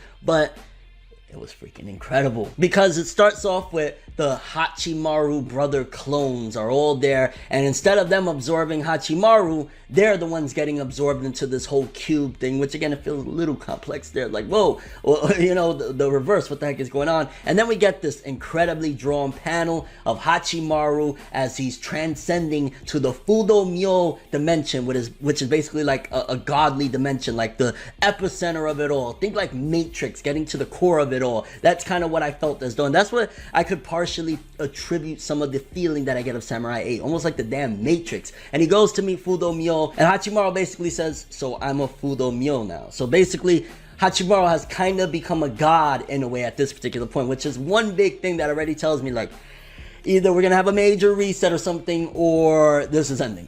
Because how do you continue a story unless you're gonna just make this shit Gurren Lagann type of scale battles, or Dragon Ball Super, end of Super type of scale battles where it's just ridiculous very quickly and very early on? Because dude is already like like imagine Hagoromo, which this was very reminiscent of it. I'm not gonna deny it at all. It feels as though Kishimoto was heavily inspired by his own work, because that's what it felt like when Hagoromo gave Naruto and Sasuke that choice and gave him the 6 paths choice and all of that shit. That's what it feels as though is happening with Hachimaru. But essentially he's like, yeah, you understand everything now. Now mind you, he was giving it to him in complex terms, and Hachimaru was like, so to sum it up, yeah, my friend made me realize something, Nanashi, which once again, shout outs to Nanashi. I love Nanashi. Awesome character, great character. I love seeing it. But Nanashi helped that development to get to that point of where Hachimaru realizes certain things and understands about Ann's brother, which it seems as though that relationship set up with what Goku did, which is still kind of like, Goku, what really did you do other than kind of like seemingly flirt with Ann a little bit here or there? But it made Hachimaru think deeply about his relationship with Ann, about her brother, and the impact of him dying had, and how when people pass, they don't really pass. And for me, it started hitting me in a sentimental point, and this is where I start getting a little bit of personal attachment even further to the series, where they're saying like the person is always going to be there no matter what. You carry on what they were, essentially, and that really hit close to home for me. So when Hachimaru is talking to Fudo Myo about like Ann's brother and him passing and the impact that it had, that's an interesting thing. I really couldn't tell you another instance in manga that somebody who's dating a girl and her brother that passed, and him having a really strong bond and connection with the girl. So her brother made him realize something, or she made him, like, the whole thing essentially is a little bit unique. I like it. I like that Masashi Kishimoto decided this time around to really dig deep in the romance department and include it into the plot, and not just be like this relic little thing, that quaint relic of like it's actually very important, because Hachimaru is essentially saying, like, despite me losing my body, I am still here. I will still be here. And Fudo Myo is like, yo, you completed the process. You are officially a Fudo Myo, which is, again, essentially like, you're a god, which I gotta keep saying it. It feels so like this is the end. Because even at that point, like, not just, okay, you're a Fudo Myo, but now he even tells Hachimaru, you're connected to everything. So if Hachimaru's connected to everything, how can you stop him? Like, if Fudo Myo is like the grandioso of all this shit, and Hachimaru has just basically taken his place, it's just like, really, like, where do you go from here? Like, how much further? Like, I mean, at the end of the day, Fudo Myo did say essentially he's not God. He just kind of came to this realm and created it, or he came to this universe, or he created the universe itself, but he himself is not God. So there's certain circumstances that you could say, well, there's still more out there if he just created what we're in right now, but there's more there from wherever he came from. So there's that argument there. And also, again, it could be that once a lot of this ends, Hachimaru could lose that connection, but still have the understanding and the lesson and the value of, like, what things are essentially in the universe and who he is, and how losing somebody doesn't necessarily mean that they're gone for good. And I ain't gonna lie, it was kind of epic when the clones of Hachimaru essentially start turning with white hair, and Ata's like, what the hell's going on? And for a minute there, for me, again, I see some of the influence when they all start jumping Ata, because it's like, first one of them slashes Ata's arm off, which I want to say that was Hachimaru himself, and then they like start jumping him. It reminded me of Shadow Clones. I don't know if Kishimoto was just with, again, Naruto on the brain with a lot of this shit, because it felt like it was Shadow Clone Jutsu, and they all started jumping Ata, and in typical fashion of the Shadow Clones, they all got dusted off. He used his black blade to turn them back into cube boxes, which, again, the complex stuff of, like, people probably be a little lost saying, wait, so there was locker balls, but in this dimension there are cube boxes. Like, Kishimoto, we already have enough issues with people saying this shit is complex. Please, fam, stop making it more than it already is. That's one thing I'll throw in there at this point, just because it's like, is it over? If he already knows that it's over and he's just like, fuck it, I don't give a shit, just throw whatever, let's do it, then fine. But if not, slow down with adding extra elements or extra details of shit that is like, Then Kala, which Kala is one of the things that still makes me feel like, okay, he's waiting in the wings, he's the big boss. If he's not defeated yet, then he's the end game. And if we get to Kala at some given point, that's when, like, I know, okay, it's really over. If we face Kala at any given point within the next 5 chapters, I'm calling it. Samurai 8 is done. There's no more further. Like, Kala's supposed to be the big boss that they've been trying to take down forever. He had Ata, convert eventually and follow his lead and shit like that. But if we see Kala very soon, it's a wrap. Because Kala gives the order to Ata, abandon the plan, get the hell out of there, take the clone cubes and all of that shit. So I'm like, if Kala's telling him to abandon the plan, then where are we going with this? Like, is Ata gonna try to, like, at first he's like, on some, I'll just kill all of you, I don't give a shit. And I'm like, Ata, you bad man. And then once again, which I feel as though, okay, like, it's going really quick, when Ata and Hachimaru clash, and the black blade, he does a silent slash that's headed towards Anne, and then he throws himself, Hachimaru throws himself to, save Anne, and he takes a blast, which is basically going to decompartmentalize him yet again into that, ball state or cube state or whatever the heck you want to call it, which is like, it feels as though that was something that was already reused when Hachimaru just last chapter turned into the cube by realizing, what he needed to do and shit like that. So it feels as though this is too quick, too close to the last time that he just dematerialized, essentially. So I wasn't too fond of it. I thought it was great to just show how Hachimaru told Anne very early on, I would die for you, I would do anything. And he's living up to it because he took that head on from Ata, which, again, despite the heroism, because at the end of the chapter, his heroism goes up to 8, and we'll talk about that in a second, but it still shows that, like, he's nowhere near ready to be, like, this legendary warrior. Like, he attacked Ata, went at it with him, and yeah, Ata used the dirty trick, but I'd still say Ata would kick his ass. It's just that he came back as like a Fudo Myo and has all this extra buffs and power up and shit like that. But I still think that Ata's way above him. So there's still a lot of room for growth and still a lot of stuff that can be done if we move forward, especially once again with Kala even waiting in the wings. And that ending panel, 100% yet again inspired from Naruto. I can't remember if it was exclusive to the anime or I want to say it was in the manga as well, where you see Hachimaru's dad, Anne and Anne's brother all on top, like floating like angels on top of the box that is Hachimaru, and then it goes into that sideways 8, which is infinite, and you know, him saying, I'm going to do it, I'm going to save you, to Anne and shit like that. And first of all, very inspired by Naruto yet again, which is what makes me feel as though this whole chapter felt like end of Naruto manga stuff. But with that being said, you got to think, well, if he's using that as like, let's just say a launch pad to get to the next point, that would be fine. Like, it's like, okay, you know, he wants to, in a way, if you think about it in this logic, he's using inspiration of the end of his last manga for the end of what could potentially be the first big major arc of all of this stuff. Moving forward, then the story becomes fresh and new. Like, okay, I surpassed the storytelling that I did at Naruto, and now I'm doing something different. But if it ends like this, then it's like, you're reusing a lot of stuff from the Naruto story to wrap this whole bad boy up. And it's like, I don't know how I feel about that. Like, overall, the chapter, yet again, crazy, very action-packed, very, not even just action-packed, very deep and complex. The conversation with Fudomyo and Hachimaru understanding about life, and a lot of grand stuff, him saving, and yet again, Ata having to abandon the mission, a lot of great things, but it does feel extremely fast-paced, and if it's a big possibility this series is wrapping up soon, and that really sucks.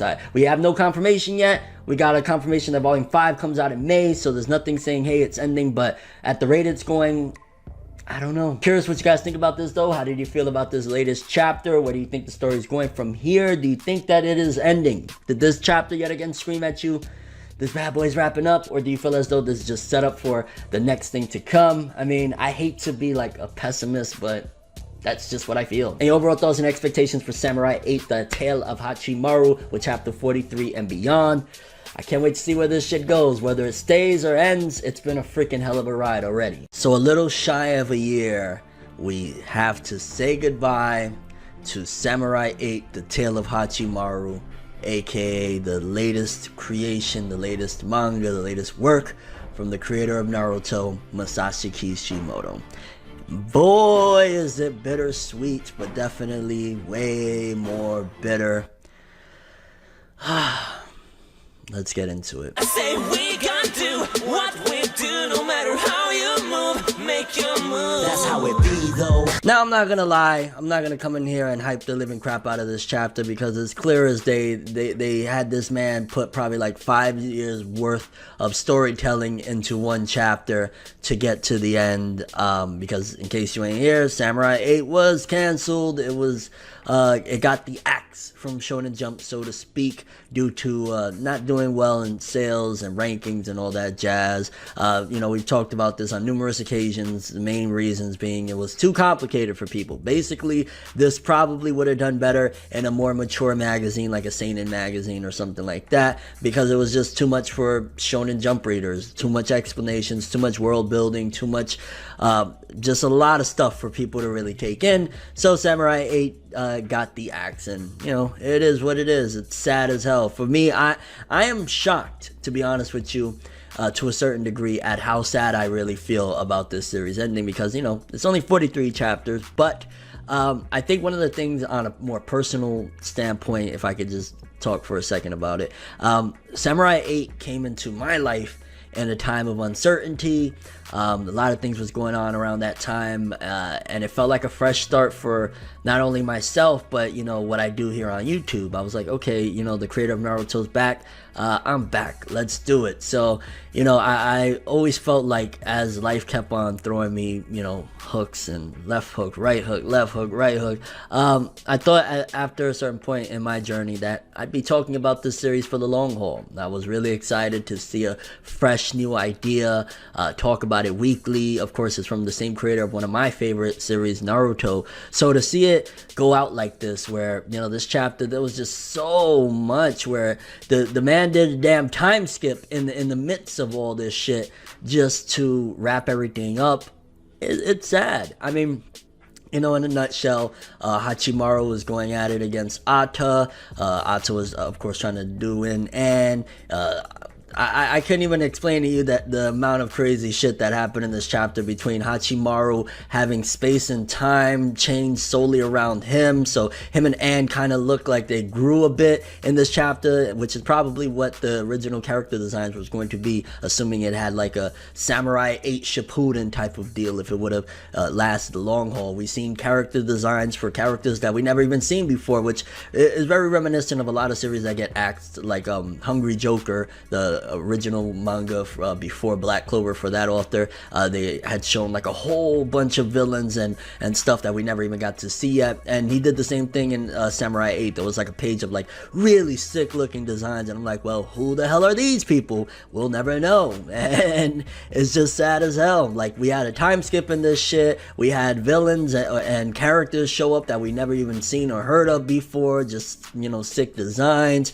We find out in this one that Hachimaru essentially was Pandora's box all along, because it was Mandala's box and then Pandora's box. Hachimaru was Pandora's box all along, which is very, very interesting plot twist if it was able to be, done properly. Because again, it's just like this chapter just screams out what Shonen Jump did is they took potential and they wasted it. So they turned Samurai 8 into wasted potential, essentially, because there was just so much greatness to this. I mean, one of the moments that for me, on a personal level, again, because for whatever reason I feel just so personally attached to the series, is the goodbye between Hachimaru and Anne.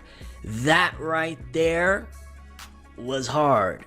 That was hard for me to get through, just because it just, obviously if you know about some of the stuff that I've went through the last few months, seeing Hachimaru and Anne having to say goodbye, and Anne, telling Hachimaru, like, what about the promise you made me? I'm gonna be lonely. And Hachimaru saying, I'll always be around protecting you. I'll basically be waves in the universe. It was really tough.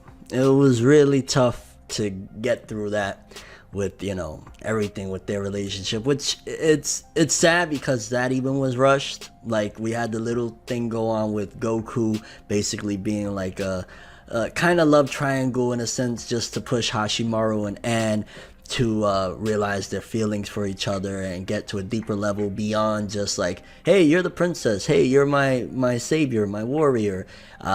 So to see where they're at now, yeah, it feels a little bit like, whoa, this is rushed.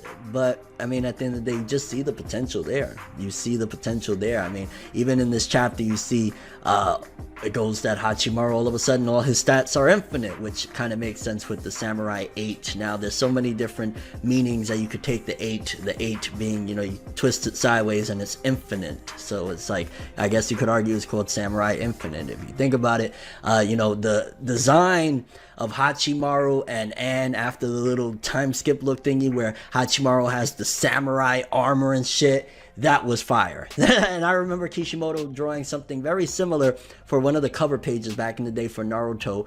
It was like Sasuke and Naruto had like some armor and shit. I think Kishimoto's had some type of fascination with samurai looks and just the samurai in general for a while. I mean, there was even some samurai in the Naruto series. So that was kind of cool. Again, all of it just felt like, wow. I hate it that I can't come in here and 100% praise it, just because it's like, they wedged in years of content into one chapter to wrap it all up, and it's like, what the hell? And the goodbye, like going back to that, seeing Hachimaru, he manned up. And one of the things that I look at the story from start to finish, and you see where Hachimaru started out as a sickly little boy that was essentially trapped in his own body, and while he got free when he committed seppuku, and everything transpired to lead into the story, he still was always trapped in one thing or another. And the fact that he is now one with the universe, he became a part of the H particles, he is essentially the new Fudo Myo,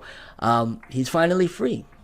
So even though you start in a messed up situation, you start where you feel like, why was I dealt this hand, you could always make it out of whatever situation you're in if you put your mind to it and give it your all. And that's one of the things about Shonen Jump, and that's one of the things that Samurai 8 embodied, is give it your all and you can make it out or whatever. So very, very sad situation. It was interesting at the end, when it was all said and done, and Hachimaru basically turned into the box, and Hachimaru was gone, to see that the story would have moved forward, or it would have ended, shall I say, whichever way they would have gone with it, with Anne essentially becoming seemingly the samurai. So she went from princess to samurai, which I want to say Kishimoto at some point did kind of say that this would be a progressive story, and that is very progressive, but it doesn't feel forced, like opposed to a lot of the shit that you get like in Hollywood movies and stuff, where it feels like it's driving down your throat, like woman empowerment, we're in the Me Too movement, all of that shit.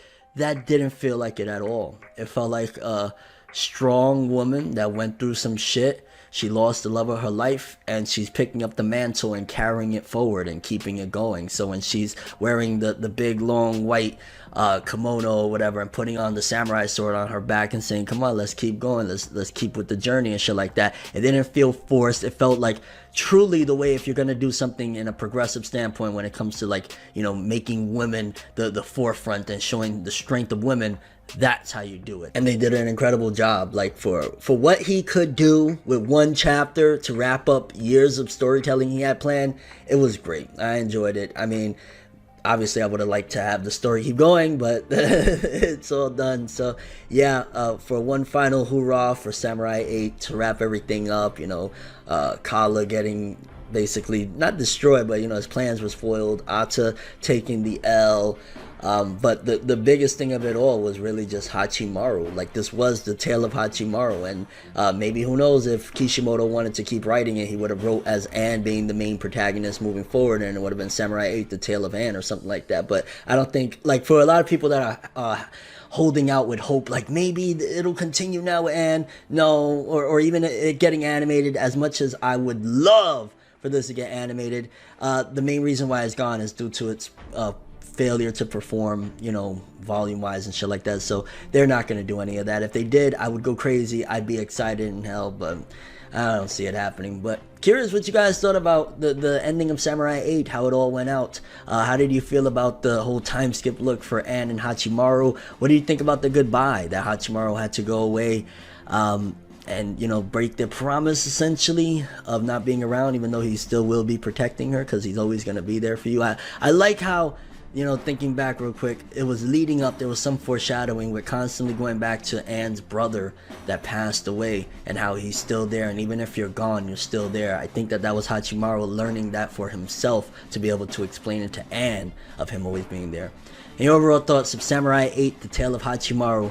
It was a short-lived ride, but boy was it a journey that I don't think I'm ever gonna forget. This one really hit close to home just because of stuff that I've dealt with in my personal life. And thank you, Masashi Kishimoto. And whatever you're gonna do next, whether you're going back to Boruto, starting a Naruto sequel of some sorts, or a brand new story, or you want to retire, I support your decision 100%, and I will be there to check it out. Just thanks for everything. And Hachimaru, keep on protecting us. Protect your princess no matter what. And do your thing. Samurai 8, the tale of Hachimaru. It was a great ride. I freaking loved it. Have an awesome day, people. Everything good always comes to an end. If you stab me in my back, we can never make amends. Trying to move to acceptance, hard to accept it. Mistakes like mirrors, gotta reflect it. I don't wanna fucking leave, but I gotta leave. Leave the maybes to the crazies. Maybe one day there I go, admitting something in a subtle way. No more copies, leave without a trace. Last time, I'ma say last time. Moving on to the future, leave the memories as a pastime. Memories always feel like the worst. Dating all the past, leave it in a hearse. Sometimes I wanna lie, but I don't. Why lie when truthfully you get caught in it? Then usually it's all off and shit, uncalled for shit. Now I'm off the shit. Maybe lately what I've been facing got me crazy. No, I can't take it. Maybe